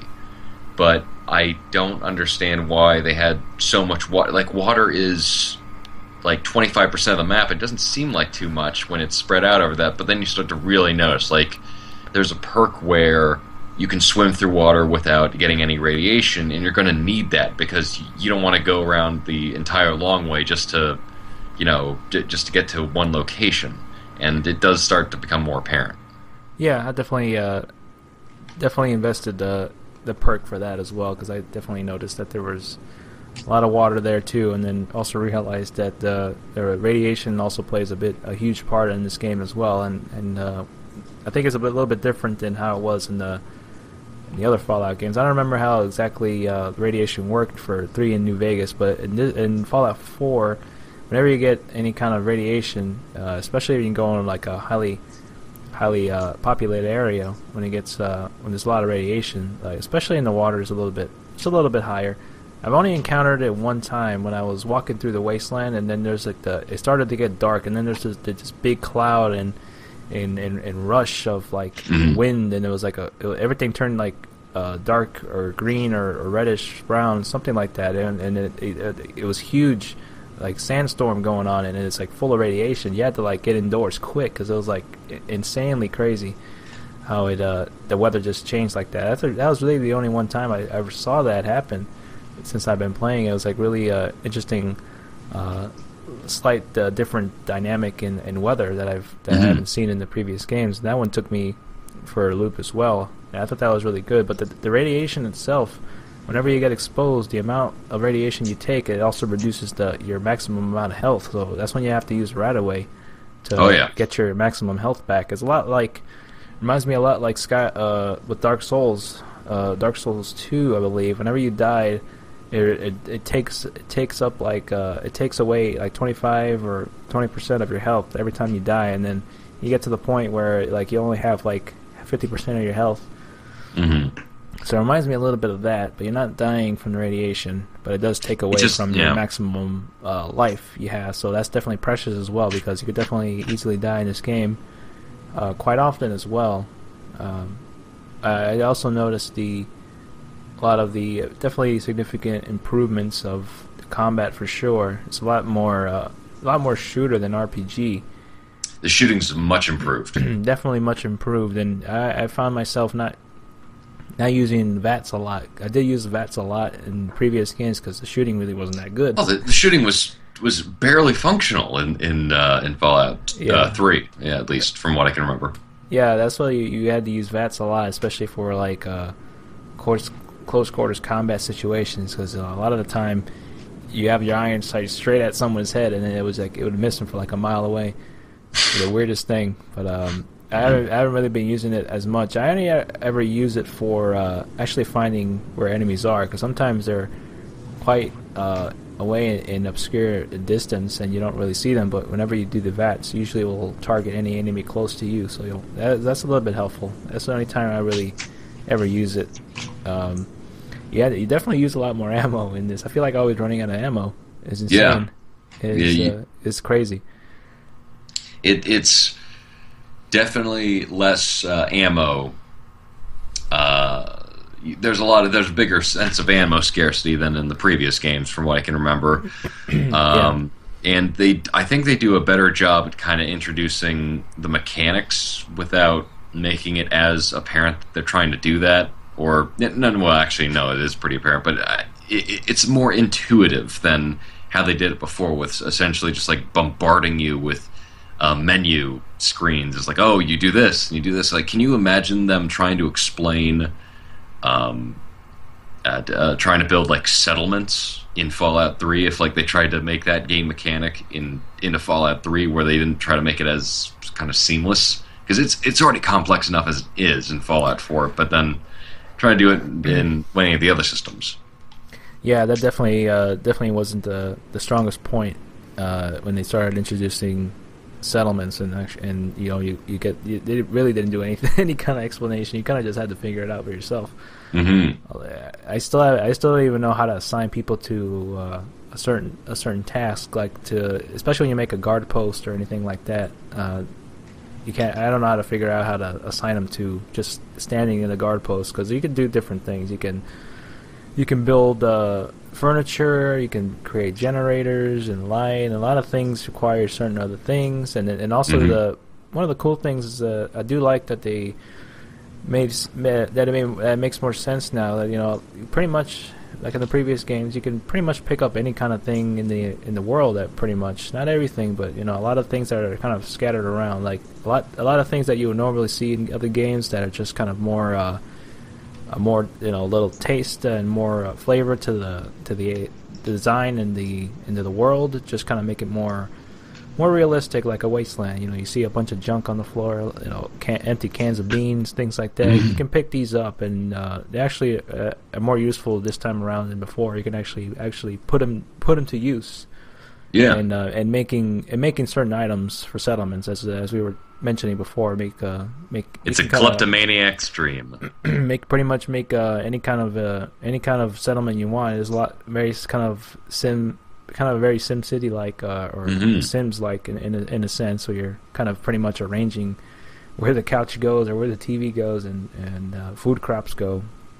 So that was a little bit interesting. I really not too interested in it that much. I mean, I bought my own little place over one of the cities you'll end up encountering if you ever got to that point. I think it was not yet. So it's a little bit down the line if you go through the main quest, but I think it's like Silvertown or one of the two.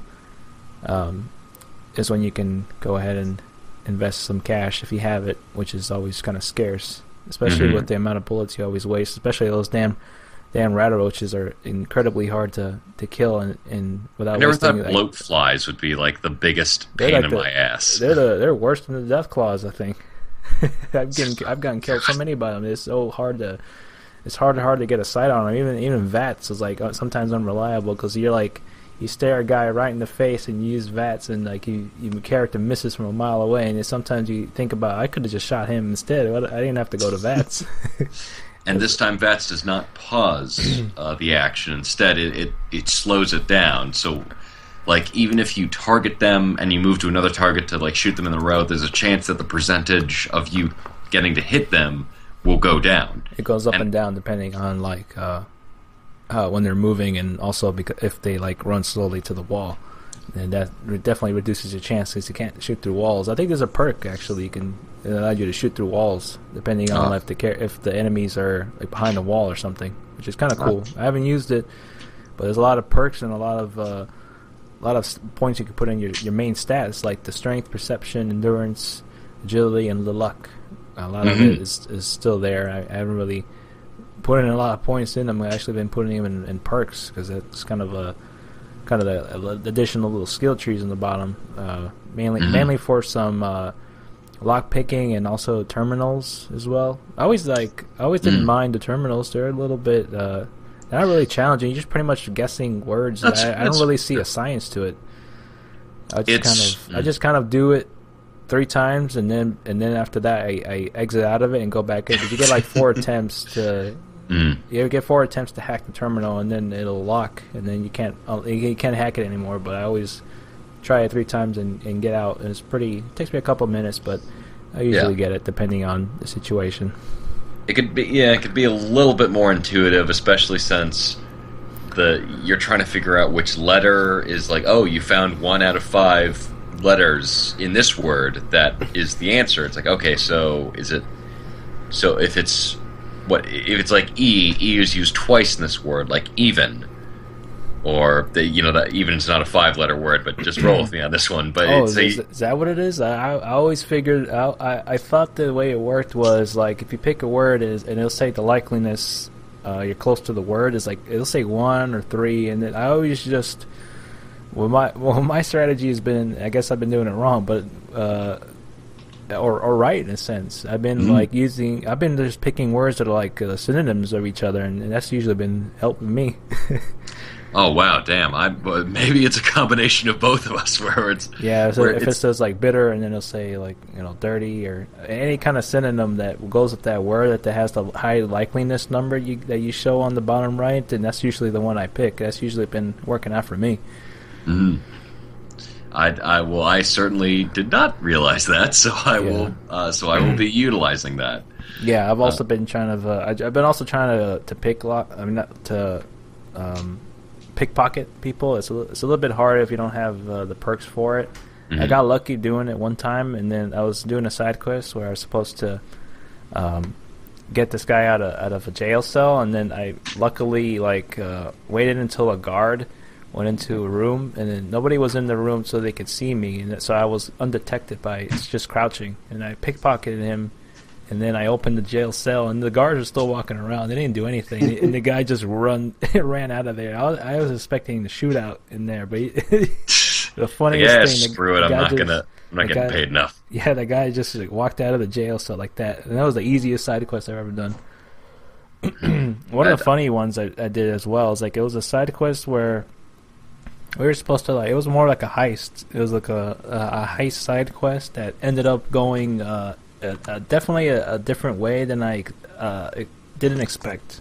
It was one of those things where I don't want to spoil it, but definitely when you come across it, you'll definitely know what I'm talking about. Depending on the route you take, I thought the choice I made was pretty smart, all things considered, and it was really it wasn't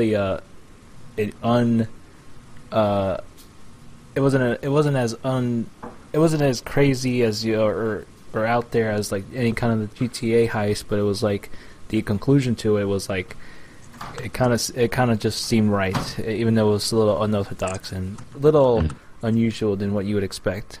But I really enjoyed that little side quest there. Well, I'll certainly be able to keep my eyes out for it. I know you don't want to spoil anything, so I will make sure that it remains unspoiled. Absolutely, I think it's a lot of the charm comes from going in there fresh. Because I didn't really keep up a lot with what was going on with the Fallout. I didn't watch a lot of footage, so I was kind of wanted to go in fresh, and especially a lot of the side quests were definitely refreshing to see and not be made aware of them. Just experiencing them and not going into them, especially the ones with the ones that got into more of a crime noirish kind of side. Oh, yeah. Especially with the Nick Valentine ones, which I thought was voiced by James Woods, but it wasn't. Sounded a lot like him. They get some very interesting talent on their side. Like they got Patrick Stewart for Oblivion, and then they got Liam Neeson for Fallout 3. It's like I bet they have somebody very, very interesting towards the end of the game, and they're not going to reveal it until, well, I haven't played it yet, so I have a feeling like it's going to be like George Clooney or I don't know, like they're going to bring back Cary Grant from the dead just for that one scene. Yeah, who knows? There's a lot of possibilities going on here, but personally for you, how have you been enjoying the game so far? Like in terms of, I guess just what's been going on right now in terms of the kind of the story and also maybe some performance things. I know that I don't know if you've noticed this already, but it gets a little choppy at points, especially during high combat situations. Especially when you reload, it gets a little weird in the frame rate. Oh yeah, it's for most of the time it's smoother. I love the fact that they decide to say, hey, you know what, we're going to go with a brighter color palette because the kind of old stalwart and true brown and gray ain't going to cut it anymore.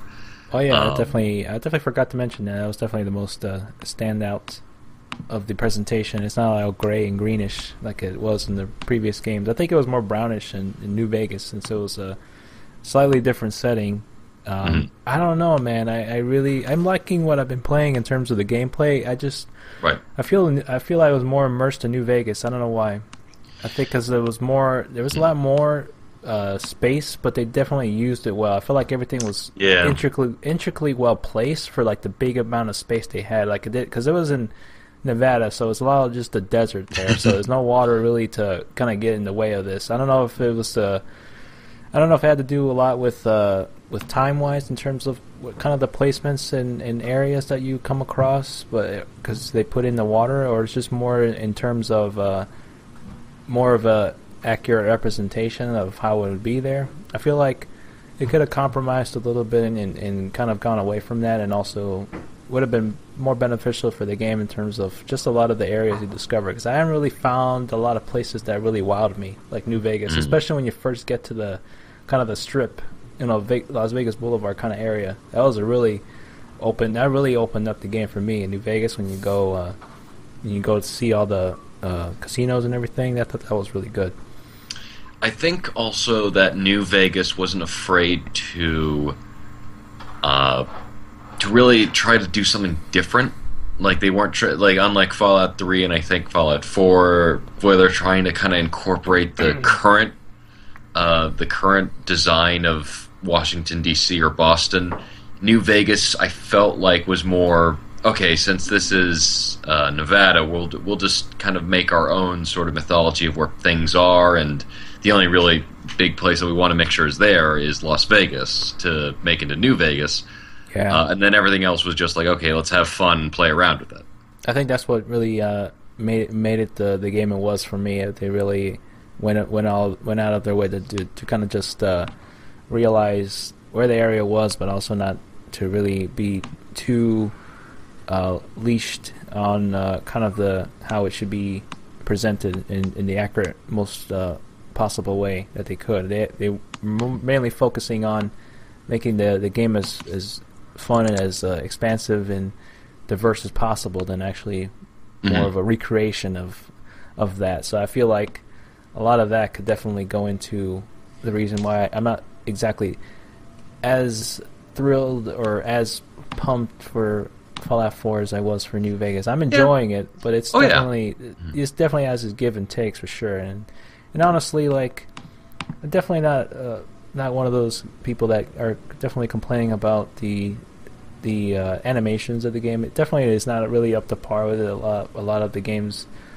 out now, especially the facial animation. If you compare it to like The Witcher 3, which is just, oh my lord. Oh no, God, that is night and day. It is like, okay, it's better if you know the facial animations before, where it seemed very stiff and very robotic. And now it seems a bit better because the animation, it feels like Mass Effect 1 animation from comparing it to Knights of the Old Republic. Like Knights of the Old Republic compared to Mass Effect 1, the animations were pretty canned, and Mass Effect 1, if you play it enough, you could kind of tell where the animations are and kind of what the usual pantomimes are. Yeah. But there's no contest in comparing it to Dragon Age Inquisition or Witcher 3, where it's just like, wow, this is just like they have puppeteers working the eyebrows and like little smirks or something, and that's just something that Bethesda really doesn't have. Yeah, honestly, it's not the biggest detractor for it. Personally, I'm more of a guy that enjoys the gameplay and the stories of video games. So that really doesn't bothers me as much. But coming off of like Witcher 3 or Metal Gear Solid 5, it definitely is more appealing for sure. It is crazy. I mean, I honestly would say probably the first Mass Effect 1's facial animation is a lot better than Fallout 4's. I would completely agree with that one. But nonetheless, it's that it is what it is. So definitely go into that game knowing you're not going to expect. You're not going to get the most top-notch AAA kind of facial animations, but I guess that's always been the charm for Fallout. Yeah. It's always been that weird underlying make your own thing. Story. Yeah, where everything else is just accentuating that. Yeah, I always made my own story out of it and my own adventures, and it's always with those games for sure. It's always a lot of unscripted things go on, and a lot of things could be hilarious or it could be downright frustrating, but it's definitely a give and take. You gotta know that going in. But no, definitely I am enjoying the changes they've made to the mechanics for sure, especially the shooting. That's always been the biggest gripe for me. I had wished that they have improved it by New Vegas. I would have enjoyed it more. I just liked how it definitely took a different approach to it, especially coming from Obsidian, which is kind of gets a bad rap for some of their games as being a little bit buggy. But I always found their games enjoyable at the least, even though they were buggy. Good writing. I always thought they had really good writing, for sure. Alpha Protocol was really good. Like a little gem that they made that didn't really go above that. It was just very buggy, with their reputation of that. And I think was it them or was it somebody, some other was it them or some other company that may have made Too Human? It may have been a different one. I think it was another company, but they were the ones who did Pillars of Eternity, correct? I have to double check that, but I know that they've been around. It was Silicon Knights who did Too Human, and I was actually really disappointed in that because I was a huge fan of them from Eternal Darkness and the Metal Gear Solid: The Twin Snakes remake. Right. And so they shut down, which is a real shame. It was Obsidian who did Pillars of Eternity, which was, they get a really bad rap because of the fact that Knights of the Old Republic 2, Fallout New Vegas, those two games were buggy and in a lot of cases incomplete.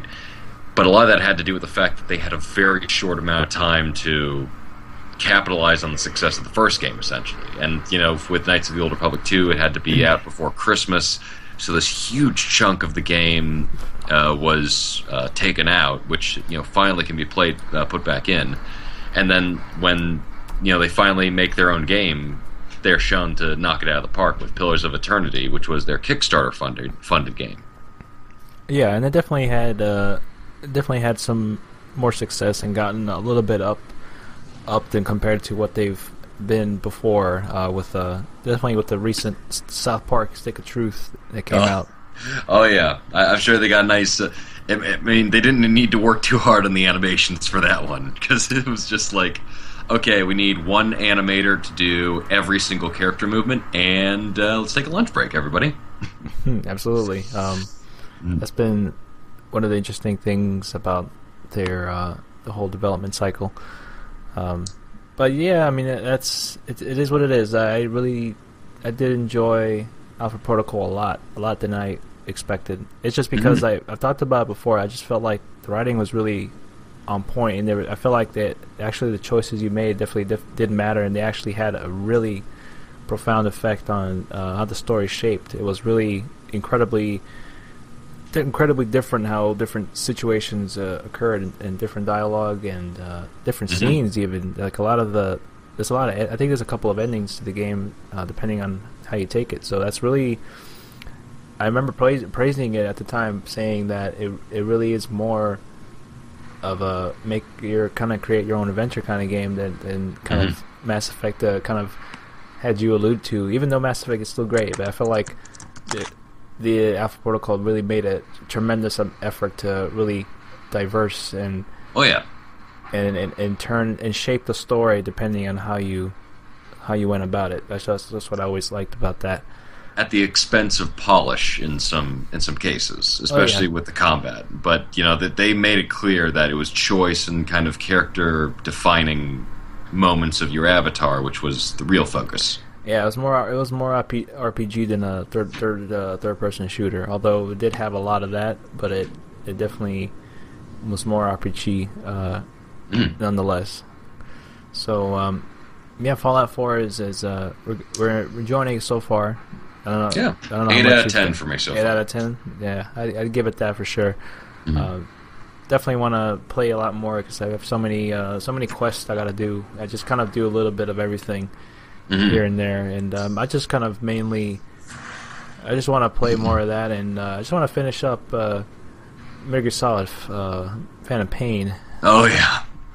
I hear some things about that second part. I don't know if I should keep playing it, but we'll see.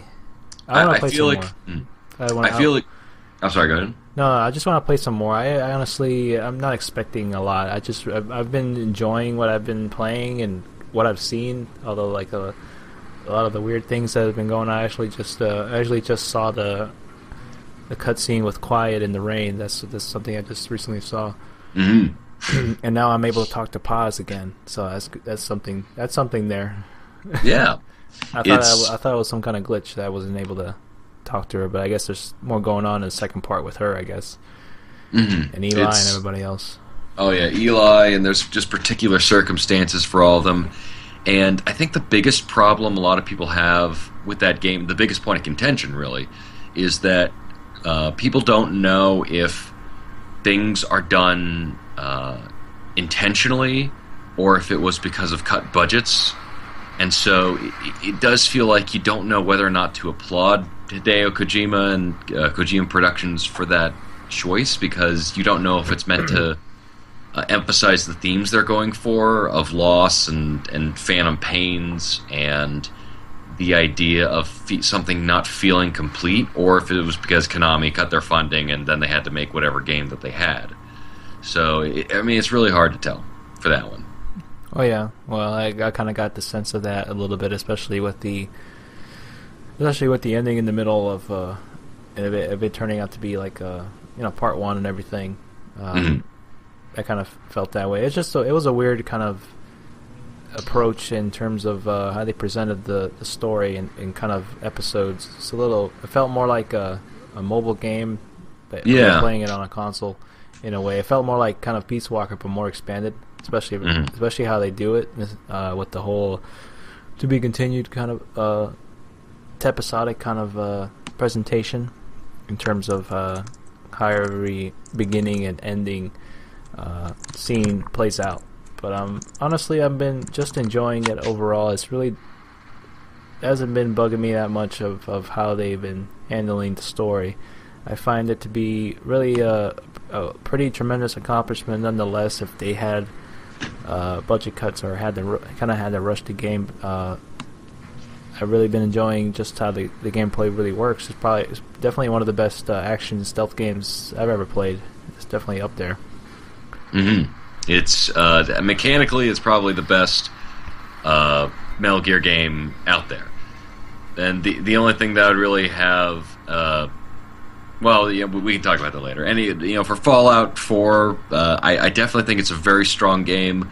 Don't think it's going to be my game of the year. And this was a year of surprisingly good games that Not surprising, but very good games that did not excel my expectations.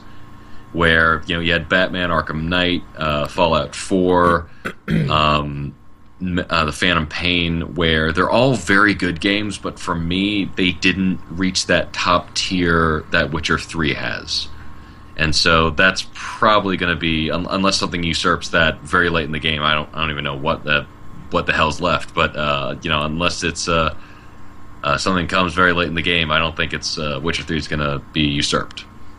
Absolutely, I feel the same way too. I mean, especially after playing Metal Gear Solid and currently now Fallout, and I was heavily disappointed by Batman this year. Some people, I mean, to each his own. They really enjoyed it. I did not feel it was definitely. I did not feel it was the strongest entry in the series.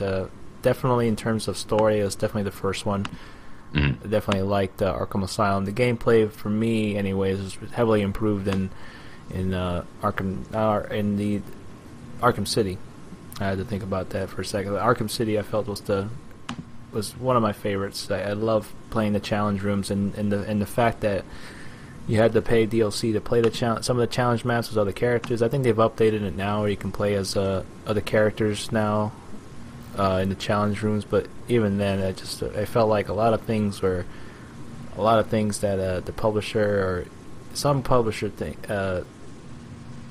propaganda, or some publisher hands were in it too much than the previous titles. I feel like a lot of it had to rely on the DLCs and everything else. And yeah, the DLCs were like 20 minutes long. Yeah, even though they were free, it was just heavily disappointed. Just, you know, it felt like you were playing a demo. Yeah, and I want to have that feeling when you're playing a full retail game, when you're playing as other characters. Especially, they were exciting to play because it actually changed up the game and how they played. Especially that the Harley Quinn and the Red Hood were really interesting. Different characters that you're playing into the universe of Arkham. Yeah, Batman Arkham games, and then watch them finish and get to the credits like in less than 30 minutes. It was incredibly disappointing. With Arkham, the Arkham games, it felt like this one was fine, but that was just really disappointing given how much it's been. Rocksteady's been doing well with this trilogy, with Asylum being very, very solid, very, very good, City being a lot better, and it's like, oh wow, what are they going to do next? And then with Night, it felt like they were trying to do too much with too little, and I'm sorry, but I'm just sick and tired of Joker being the end-all, be-all villains, and this is not a spoiler alert because this is the first image of the game. Joker is dead, but he still has more presence than Scarecrow.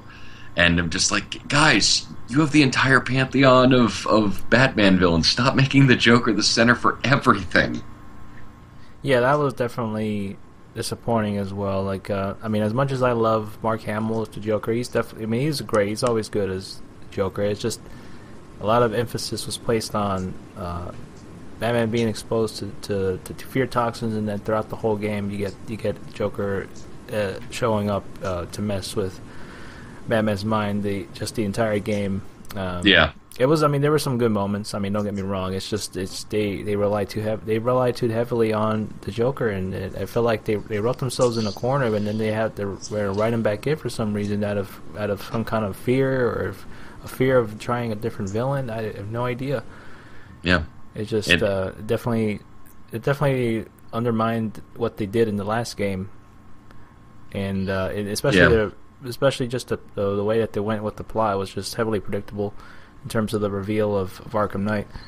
And a really sad usage of the Arkham Knight, especially like if you've played, if you understand Batman and his sidekicks, like this story is going to come at you from a mile away. Like you'll see what the hell's going on. Even though the developer said that's not the case. Like, no, this is a totally new character. It's like, yeah, my ass, it's a new character. But they don't use the Bat family that well, I feel like. They don't use Batgirl or Robin or Nightwing that well, and they're really off to the side, especially they could have had such an emotional impact especially since this is supposed to be the end of their Batman stories. Right, and I didn't play the Batgirl DLC, so I don't know how that turned out. But it was just definitely, it was just a disappointment for me overall. I mean, I wanted to really like the game. I mean, I did enjoy it for like the first couple hours. It just thinking about it now, it's just it ended up turning just meh, like Tag says. So it's just meh for me. Yeah, it's just because I'm so entrenched in the Batman universe that I just kind of knew what the story beats were going to be. Because it's been done a lot of times before. Yeah, it's. I wish they maybe had some more time to, because like they had John Noble come in as Scarecrow, and it's like, oh wow, like they hired a big big actor who's known for all these roles. He's gonna take center stage. It's like, wow, he has almost nothing to do with this, and that's just a real damn shame, because the Scarecrow segments are some of my favorite from the first Arkham game. Right. And they don't even make him as interesting of a character as in that game, and it's once again, it's too bad. And this year, but it's still a well-made game, but just it doesn't do anything to excel its expectations. Right, absolutely. And there was so much hype with that game. I knew I was incredibly hyped for it. Ooh, Kat's playing Mass Effect right now. Ooh, very, very nice. Then she can tell how are those lovely facial animations over there. Can you see them? Right now she's at the point where you go to the Exogeny headquarters, and she's going back to the Zeus Hope. I don't know if I should tell her, but Kat, those are the people there you're killing. Use the grenades to take them out. Don't kill them. Well, you can. Oh my gosh, is she not using the knockout grenades? Those are the people that turned into them. You're killing them, but you can use the grenades, and that will knock them out. But I mean, you have 16 left. You didn't kill that much. You're all right. Stop her, Splinter. You're all right. She's ruining their lives. It's okay. I just wanted to tell you because you can use the grenades to knock them out. That's what they gave you earlier, and it won't kill them. But those are the people of Zeus Hope that you were talking to. You could just ignore them. You don't have to run. You don't have to throw them. I just I can't like, I'm such a backseat gamer when it comes to Mass Effect, because I know that game like the back of my hand. I played it so much, and I occasionally will help her out, because I forgot how weird it was back when you play the first Mass Effect, especially like how you get around. I don't know how the hell I even figured out where to go, because the map doesn't really tell you anything. It's really hard to navigate the map and where to go. Oh yeah, it's just like a general direction, like north. Okay, you know what? I'm going to try to figure that out, but give me a little while, because I'm not sure how in the world I'm going to be figuring that out. Yeah. So that was the weird thing. Be sure to save, Kat, and then there's gonna be more people. So you throw a grenade at them. Throw a grenade. There's gonna be more people. No. If she doesn't want our help, then let her decide. Save. I'm always a big emphasis on saving in that game too. You know what? I would like to talk to you quickly about another game I've been playing about saving and going back and doing different choices. Well, absolutely. Which is I just finished Tales from the Borderlands. Oh. Yeah. So how was that? I haven't played it, because I haven't played any of the Borderlands games. So I haven't had the need to play it. But how is it, man? It is. This might be my second favorite. Well, I mean, this is hard to say, but I would probably say it is probably second in terms of my favorite Telltale series. It doesn't beat out Wolf Among Us, but it beats out The Walking Dead in terms of how well this series was constructed. I didn't expect much from it at first. I was not a big Borderlands fan. Uh-oh. Hello. We got lost you for a second there. But you weren't a big Borderlands fan? Oh, yes. I was not a big Borderlands fan, but I was kind of interested in the universe, and this game really sets up a very interesting play with drama and comedy in ways that I never really expected, especially since this is a world... the hardest thing to do with comedy is make the stakes feel important. Grenade. If you're... Sorry. Is she driving over the bridge, or is she trying to get to the Thorian? I think she's past the Thorian, I believe, but she's going back to Zoo's Hope. That area you start off with, you talk to some of the colonists there. You go back, and then you have to do this. Go to this terminal. Yeah, Sorry we're supposed to go under the ground. Yeah, and then in the process of getting shot at by, it's like a bunch of these husks over there. I forgot how the husks have changed over the first game and compared to like the third one. They got more intense. They certainly, and you can also shoot off bits of their body. Yeah, so. that was a lot. That was definitely a cool improvement. She's gonna definitely enjoy Mass Effect 2 because it definitely ups the ante. It improves on everything. Everything. There's like no Mako, and then it's easy to figure out where to go. I can go back to Mass Effect 2 from Mass Effect 3, but it's much harder for me to go to Mass Effect 1 from Mass Effect 2. Yeah, I feel that way too. Although I don't think it's that huge of a barrier of entry for me because I've played that game so much times. I'm so familiar with how it works. She's giving me that stink eye right now. She just died. Okay, so I will talk to you about Tales from the Borderlands to distract you from Mass Effect 1, and I gotta say they have a really fascinating cast of characters. They make interesting stakes in terms of... Sorry. I'll stop now. No problem, man. I know it's hard. For me, I can't... Yeah, it just... If you see a game going on and you see somebody doing something wrong, you just like, oh, come on. Like, it's right there. I apologize. I'll let you continue from the Borderlands discussion here. Oh, no worries. Chris Hardwick actually has a very interesting role in it himself as the protagonist's friend. It uses choice very interestingly at the very end of the story, and depending on what you do and what you say, it's not factored in the same way as Game of Thrones or Wolf Among Us or Walking Dead. It actually has a very interesting impact on actual gameplay at the very end of the story, and it's very well written. Of course, it's Telltale. I've not played Game of Thrones yet, I mean the word from critics is that it kind of is a disappointing ending, which I think everyone kind of saw coming, but we're hoping that it wasn't. But Tales from the Borderlands is a very interesting game, and apparently it's actually better written than the first-person shooter Borderlands games, and it has a very. Oh wow, that's really interesting, especially for like it being the main canon. Oh yeah, and it uses the idea of iconography and mythology very interesting. Patrick Warburton has he just steals every scene because he's this douchebag of a coworker who's.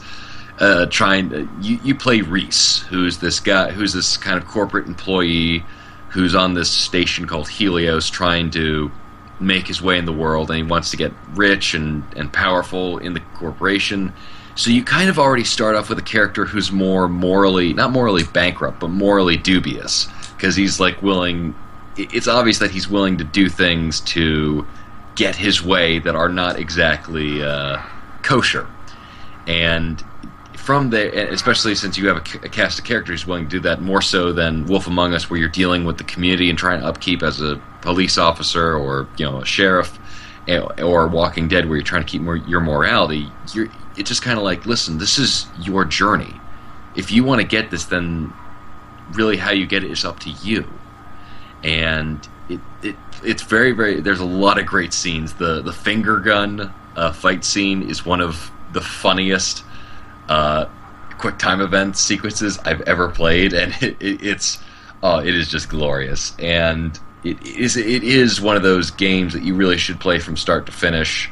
I would put it up there with the first season of Walking Dead and The Wolf Among Us as the best things Telltale has ever worked on. And very creative, very inventive with the mythology, well written, very engaging. I would say, yeah, go out and buy it. That and Life is Strange are one of my two biggest surprises of this year. Yeah, Life is Strange is definitely a surprise too. I haven't played it, but I wasn't too big on the first episode. But from what I hear, the first episode is not necessarily the best barrier of entry. It definitely picks up after that.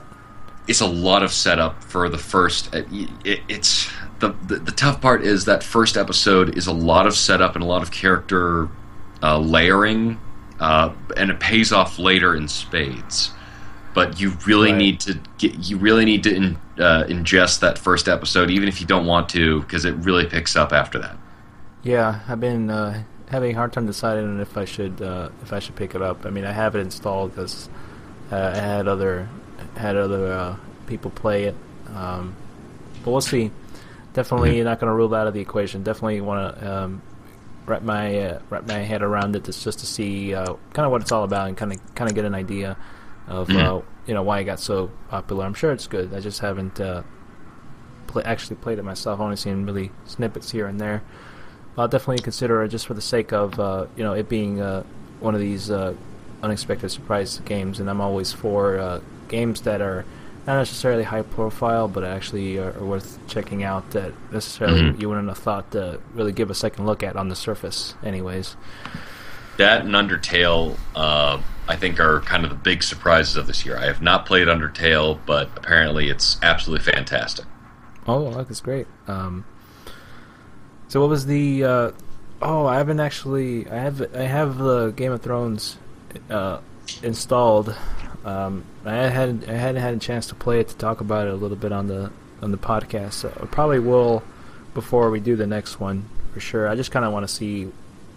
I want to see how it ends and kind of go from there. Might as well, because I have already played all of them. And it could be that the critics are all wrong and we love it. I don't know. We'll see. Yeah. and how the series has been going, I wouldn't be surprised. I wish it would be more book Game of Thrones than TV Game of Thrones. Yeah, even TV Game of Thrones is getting a little long in the tooth. It's getting there. It's kind of I hope it doesn't get like Walking Dead. I feel like because Peter Dinklage has had two of the biggest marks against him, which was the first one, which was voicing Destiny's apathetic character, and the second, which was being in Adam Sandler's Pixels movie, that they might just kill off his character regardless of how George R.R. Martin uses him in the books. Just like, nah, we're done using you. We'll people have been writing into us saying to kill you, so we're gonna do that. Yeah.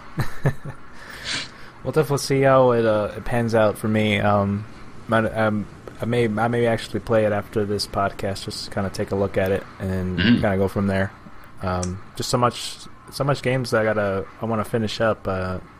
Yeah, it's been a good year, regardless of the bad. Absolutely, it's definitely been a very fantastic year for games. I could definitely remember, being blown away from the start of it, especially for me, getting to play Bloodborne for the PS4. And I still got other games to check out. I want to check out the Uncharted collection. I haven't played on the Uncharted games. And then Soma. I want to check out Soma. That seems interesting too. Man, Soma seems like such an interesting game, but I just can't quite get that price point. Like it's like $25 or $30, and it just like, if you guys lowered it just by $10, I'd be interested in getting it.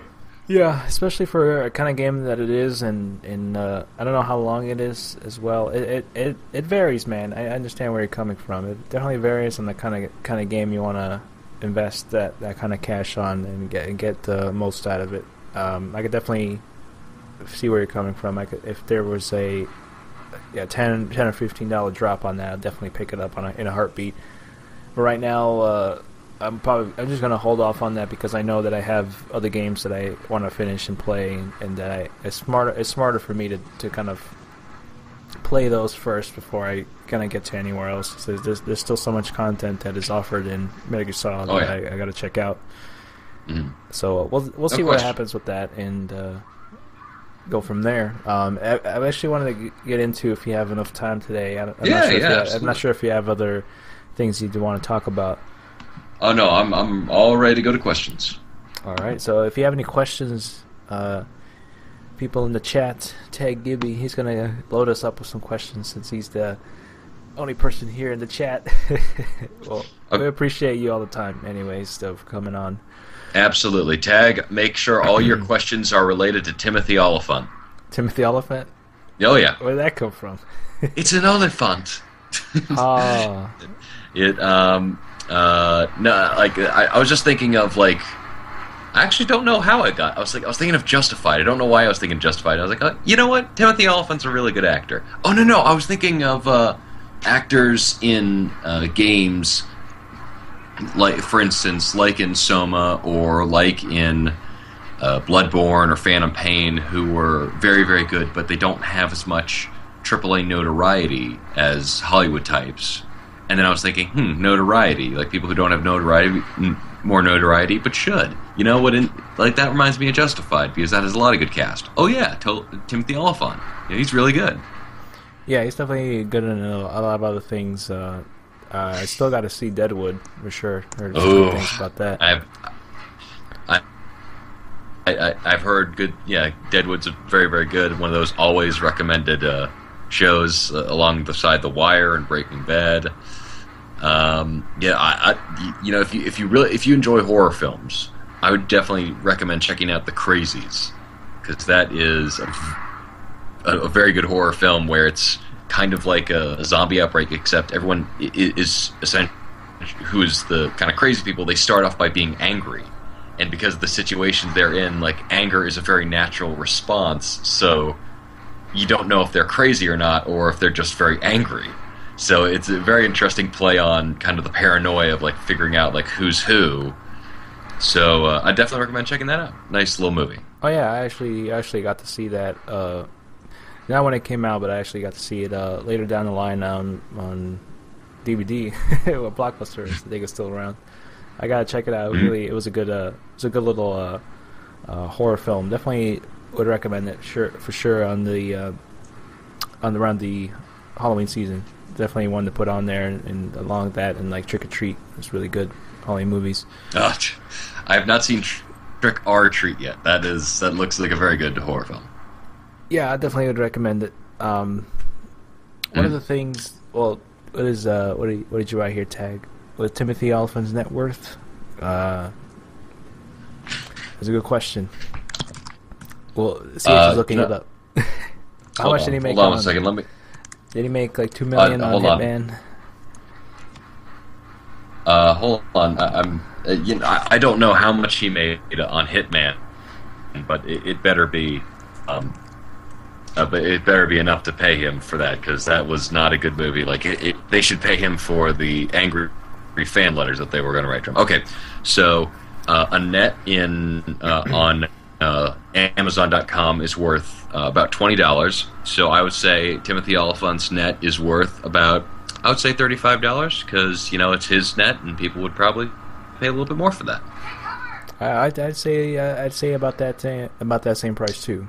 It was actually pretty interesting that I didn't even think that movie was that bad for him to ruin his career, but it was cool for him to kind of do that. It was a bump. And then after that, it Justify has actually made him more of a prominent. Prominent actor now. You kind of more wider know for those who watch the show. Especially before even doing that, I think it definitely helped him boost up, because I think it may have been the Die Hard movie afterwards or before. Oh yeah, he was in Die Hard 4 as the bad guy, and that was the last time people really talked about Die Hard, with good reason, because Die Hard 5, that was painful. It's and he was also in a bunch of mid to smaller tier films. Like he was in some horror films and some thrillers. But yeah, he really got his big break on not big break, but his big starring role in Justified. And his net worth is about $16 million, so says Google. So Tag, will we ever do a entire podcast devoted to Timothy Olyphant? We just did. I could definitely see that. I mean, that was a good little segment.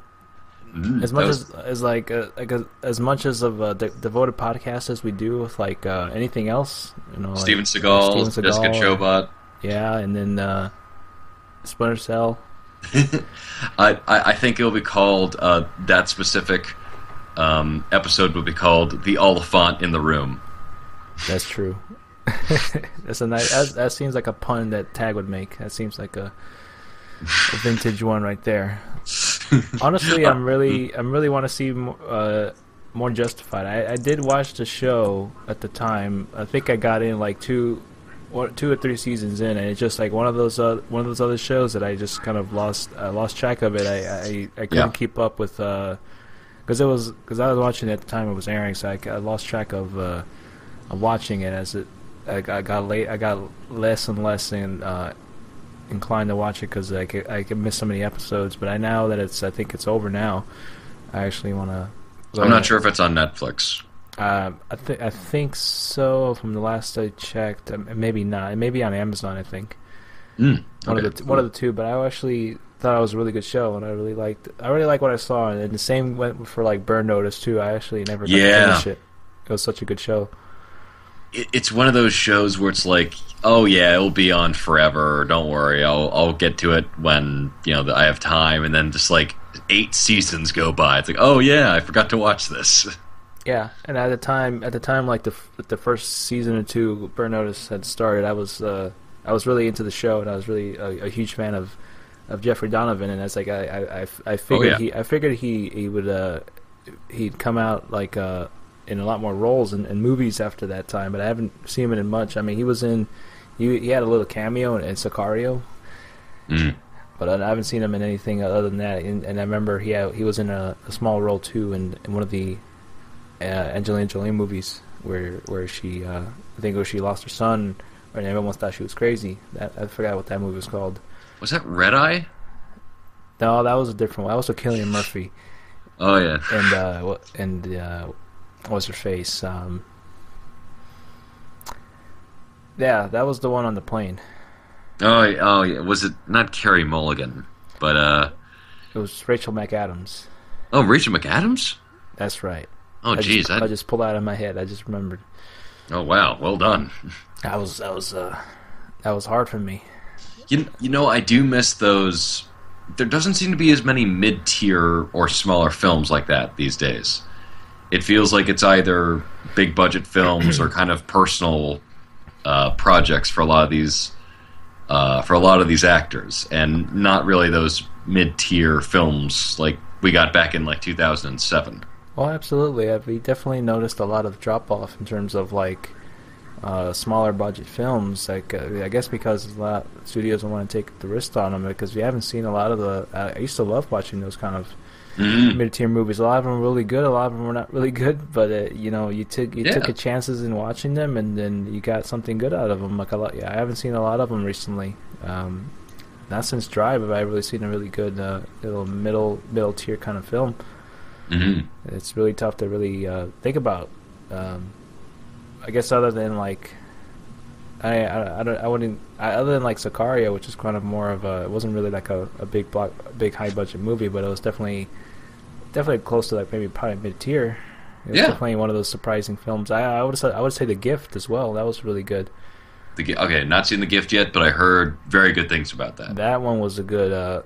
Perfect example of a kind of more of a mid tier kind of not well noticed kind of film. It was definitely one of the surprise hits for me of this year in terms of what I saw in movies. I definitely would give that a shot whenever it comes out on the not the YouTube, the DVDs or Blu-rays. These kids are buying these days. Those VHSs and 8-tracks. Absolutely.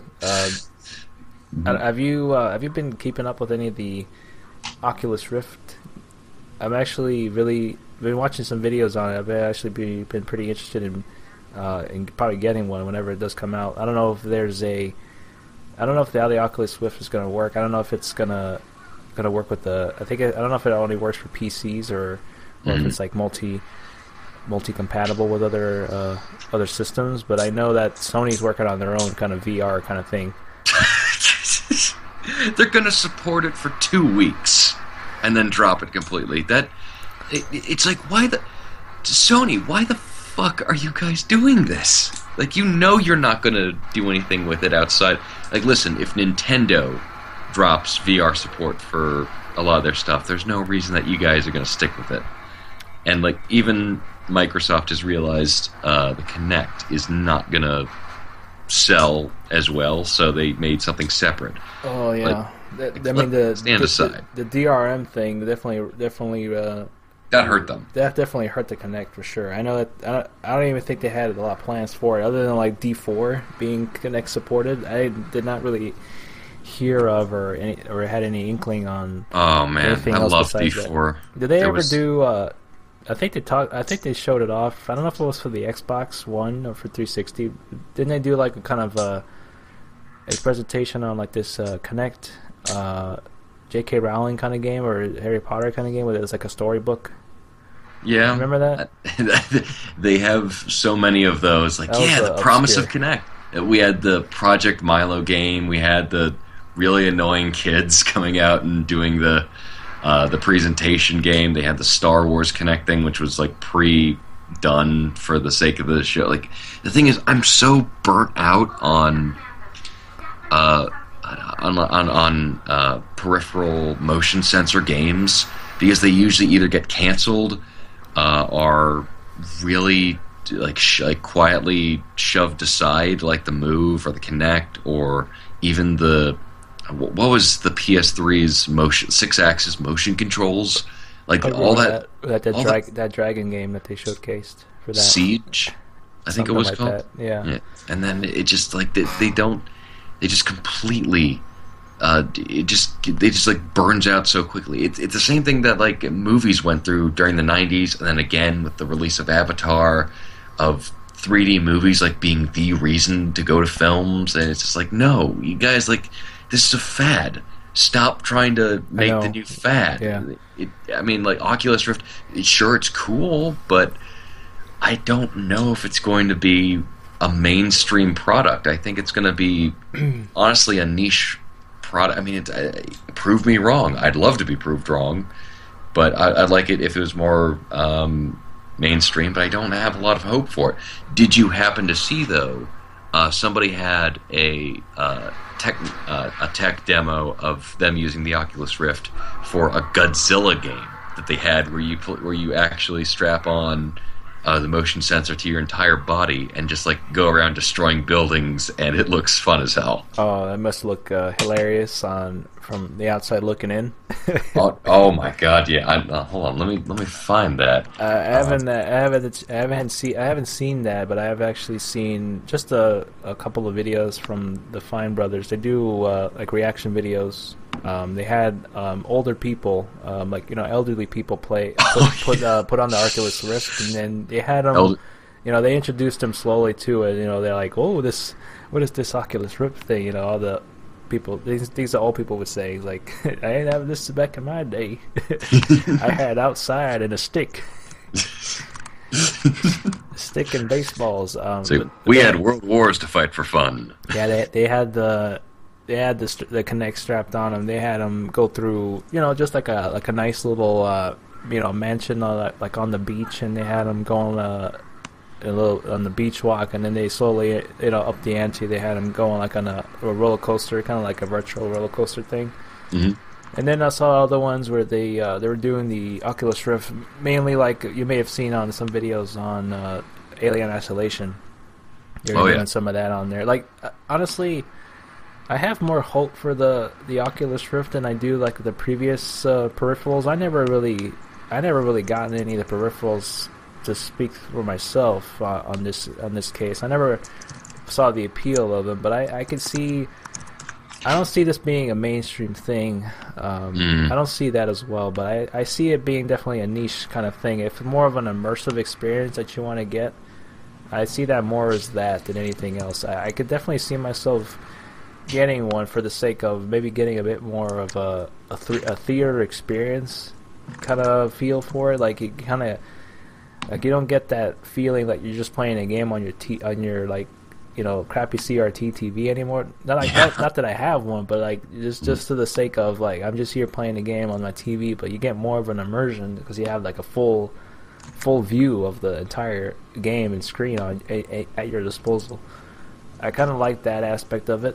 Kind of get that more wide experience, and then, you know, having to use the you know, moving your head around to kind of also control the camera, which can be kind of interesting.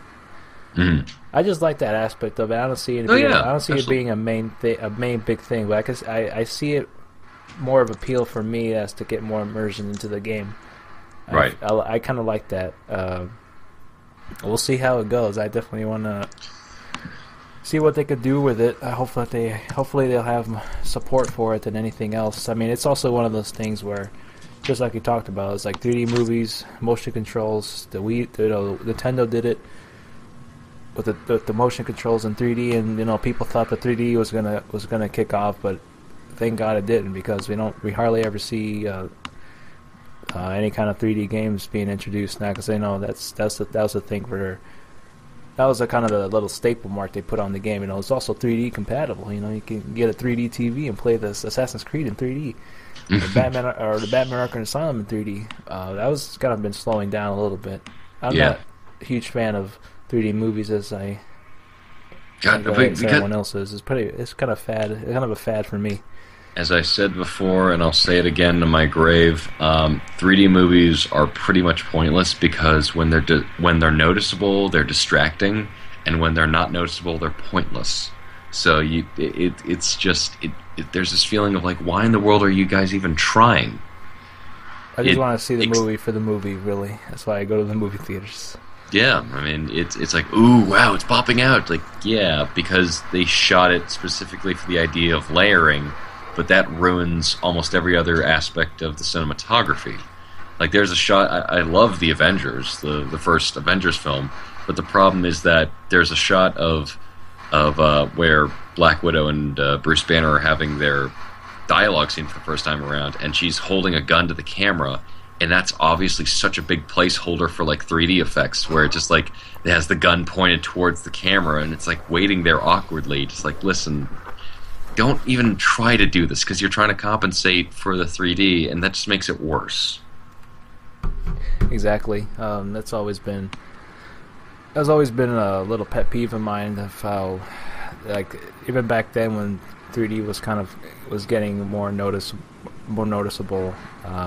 They always had, like, a lot more showings for 3D movies, so you had no choice sometimes for the certain movie times. They had better movie times for 3D than the actual standard ones. It always like made my piss boil, and that's always the worst. But now it's not as much as anymore. It's kind of getting to that point now where it's always kind of like the new thing. Then some of it's going to the Oculus now. But I really hope the Oculus is good. I really hope to be wrong. Yeah, I really do hope so too. I mean, like I mentioned, we both mentioned that we don't see it being a mainstream thing, but I could definitely see it's like a little niche. It's a niche thing, but now that I think about it, if it becomes niche, then I don't think there's going to be much support for it. That's the conundrum. I mean, unless it really, like, the only time where motion controls got mainstream and were able to get away with it was the Wii. And not including the mobile market, but really the Wii was the only one who had motion controls. They weren't used that well, but it was the only one, because it was, like, directly made into the game system, that people just, like, stomached it to get the games. And unless Oculus Rift does something similar, I don't think it's going to have a lot of legs to stand on.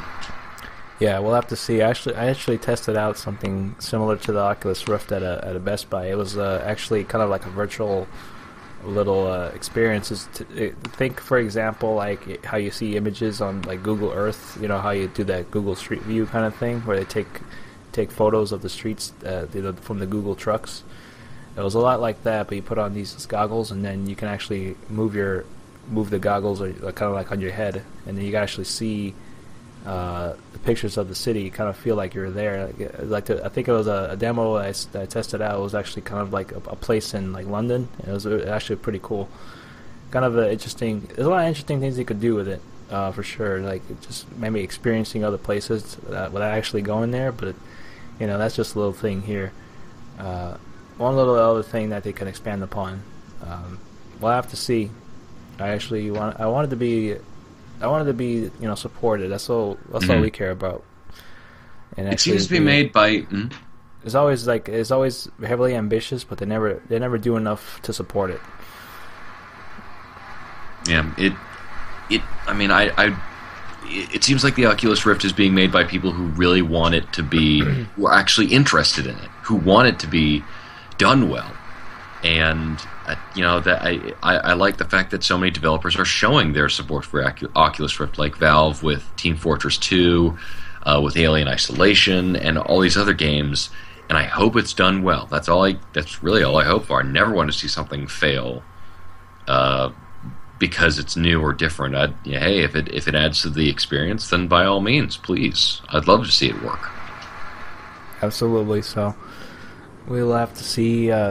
As the time gets closer, I think it comes out sometime like early next year. So we'll have to see and actually get like a full stable version of it. Because I know there's development kits out there you can get online, but there's not the final product. But I think that's how people have been playing it right now with like Alien Isolation and everything else. It's not the complete kind of experience. It's still a little wonky, but it's still it's playable, to say so the least.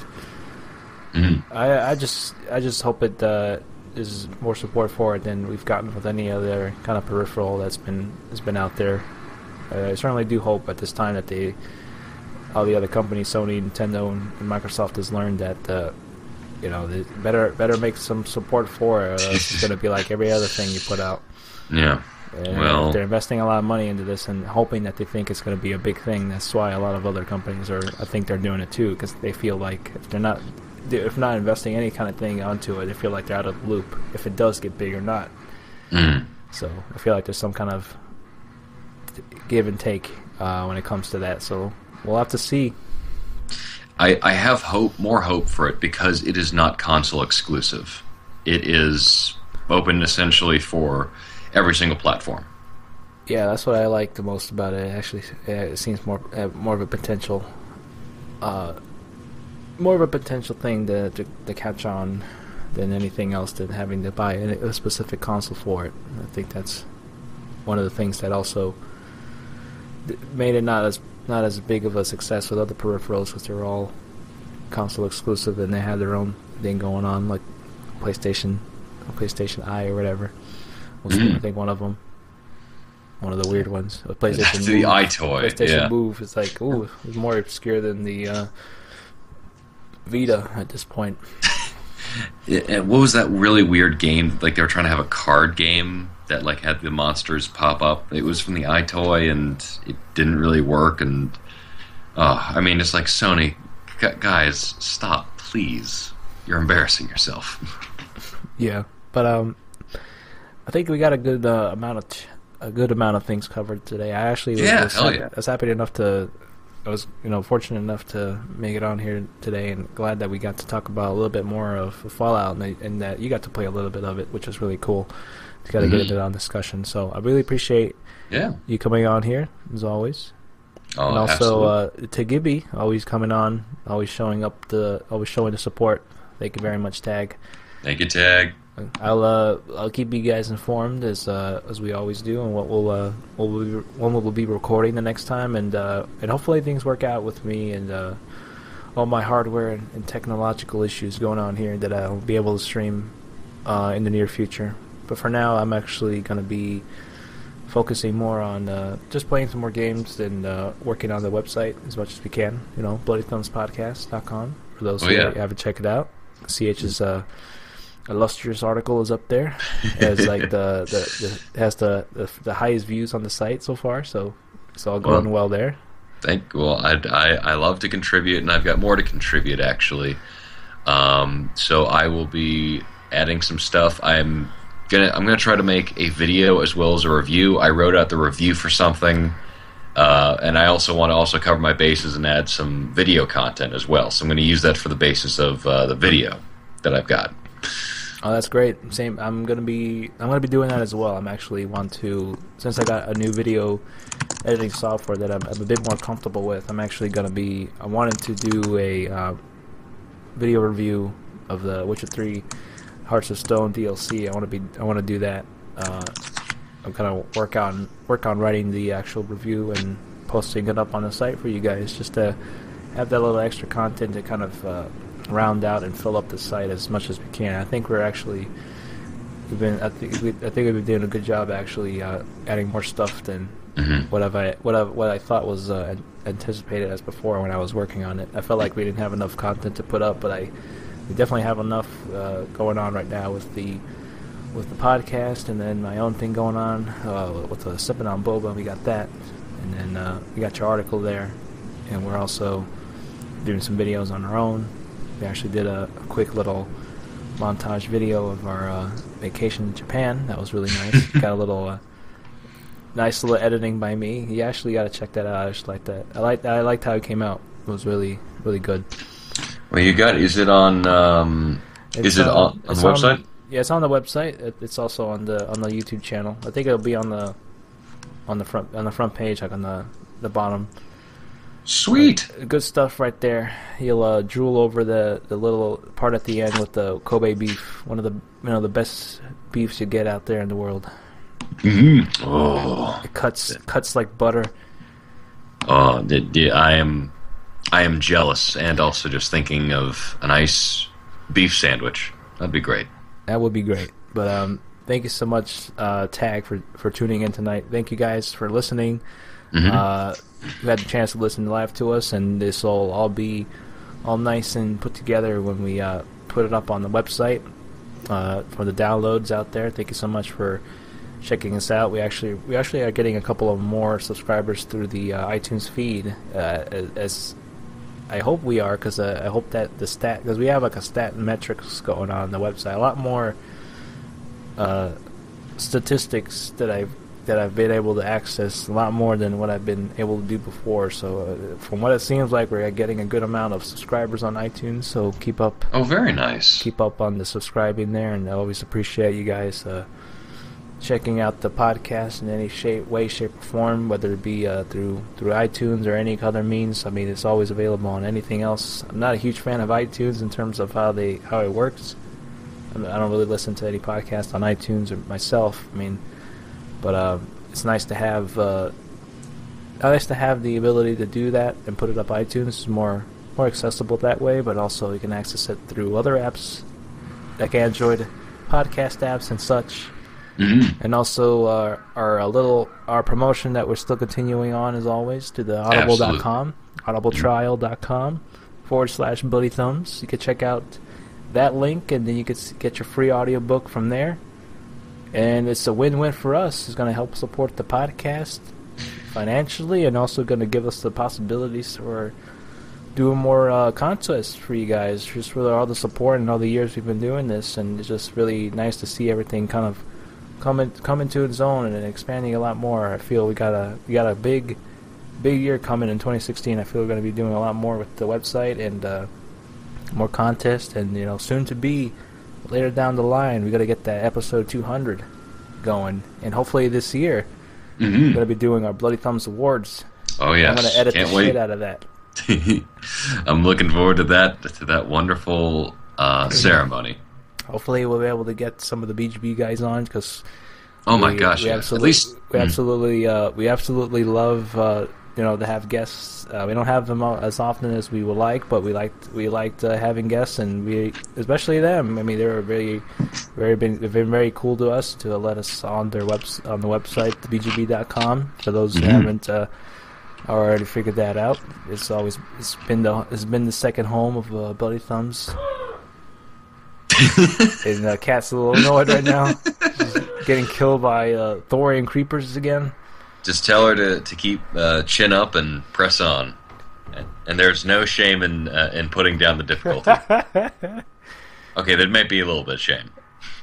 I don't know. I'd say for like Mass Effect that it definitely gets a little unnecessarily kind of difficult. Around the creepers, yeah. Around the creepers area, and also around when you fight Liara's mom. That was the worst. Ooh, Benezia. I hated that part. Like I'd recommend playing it on the easiest difficulty because that game's a little dated, so it's a little hard to control. But definitely play it on normal when you get to Mass Effect 2.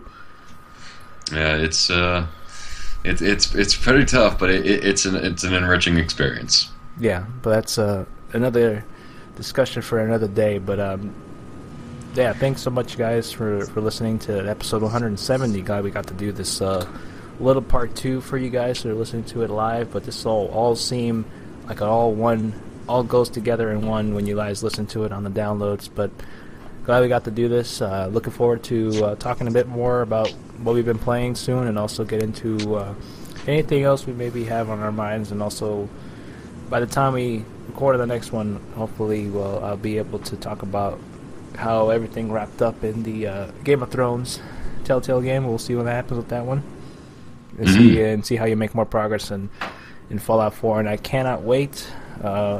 Next month, hopefully we'll get everything arranged. I'll get in contact with the peeps at the BGB.com. We're going to be doing our Bloody Thumbs Awards for 2015. We talk about all the games that have come out this year, all the good ones, all the bad ones. We're going to break down the top games the top games we recommend for the year 2015. And goddamn, we're almost different categories. We're almost there to 2016. Wow. Jeez, man, this year flew by. It definitely did. It's definitely been one hell of a year for me. It certainly has as well for myself, and dude, I can't wait till 2016 is the year we completely dominate the internet. I'll make sure to release a semi-nude photo of me, like with Kim Kardashian, so I can shut down the internet. Yeah, we'll see what happens. We'll put it right on the front page, BladeThumbsPodcast.com. That's going to get some views. I got a bubble butt. I can do that. You can do it? Yeah, are you going to shave? No, absolutely not. Let it all hang out? Hey, if I got to suffer for it, so does everyone else. Well, Tags seems a little disappointed. Only semi? Yeah, sorry, you got to pay for the rest. That's awesome. But yeah, man, I mean, I feel like we got a lot of things coming up for us. I'm really excited, and especially with the launch of the website. I feel like we got more opportunity to get ourselves out there. It's about damn time. We've been doing this for so long. We gotta be on the game, getting more out there. I'm very excited to work on some things. I want to do some written reviews and audio reviews with yourself, my good sir, and when we get the chance, just to have that content up on the site. So we'll do that. Yeah, looking forward to it. So yet again, after like the 5th time I've been saying goodbye, we still continue. Thank you so much, guys, for listening tonight, and on the archive. Check us out on iTunes, as I mentioned earlier, and then on Twitter at Splitter47 and at ch_Gorog. We appreciate all the love and support, and we can't wait to do the Bloody Thumbs Awards and to see you guys with us again in 2016 when we get to the road to 200. Road to episode 200 of Bloody Thumbs. Holy guacamole, Batman. I mean, it's come a long way. And thank you, everybody, for listening. I'm CH Gorog. You can find me on my YouTube page, on Twitter. You can find Splinter at Splinter47. I'm CH_Gorog. Google us. Easiest way to Google us. Yeah. Google us, or just go to BloodyThumbsPodcast.com. Simple as that. Easy as 1, 2, 3. I can't count that high. Oh, man. Yeah, work on that. But, yeah, we will nominate you, Tag, in some way, shape, or form. You're going to be on that nomination. Fan of the year. Oh my God. He's already won. It's not gold, it's platinum. He's a platinum right there.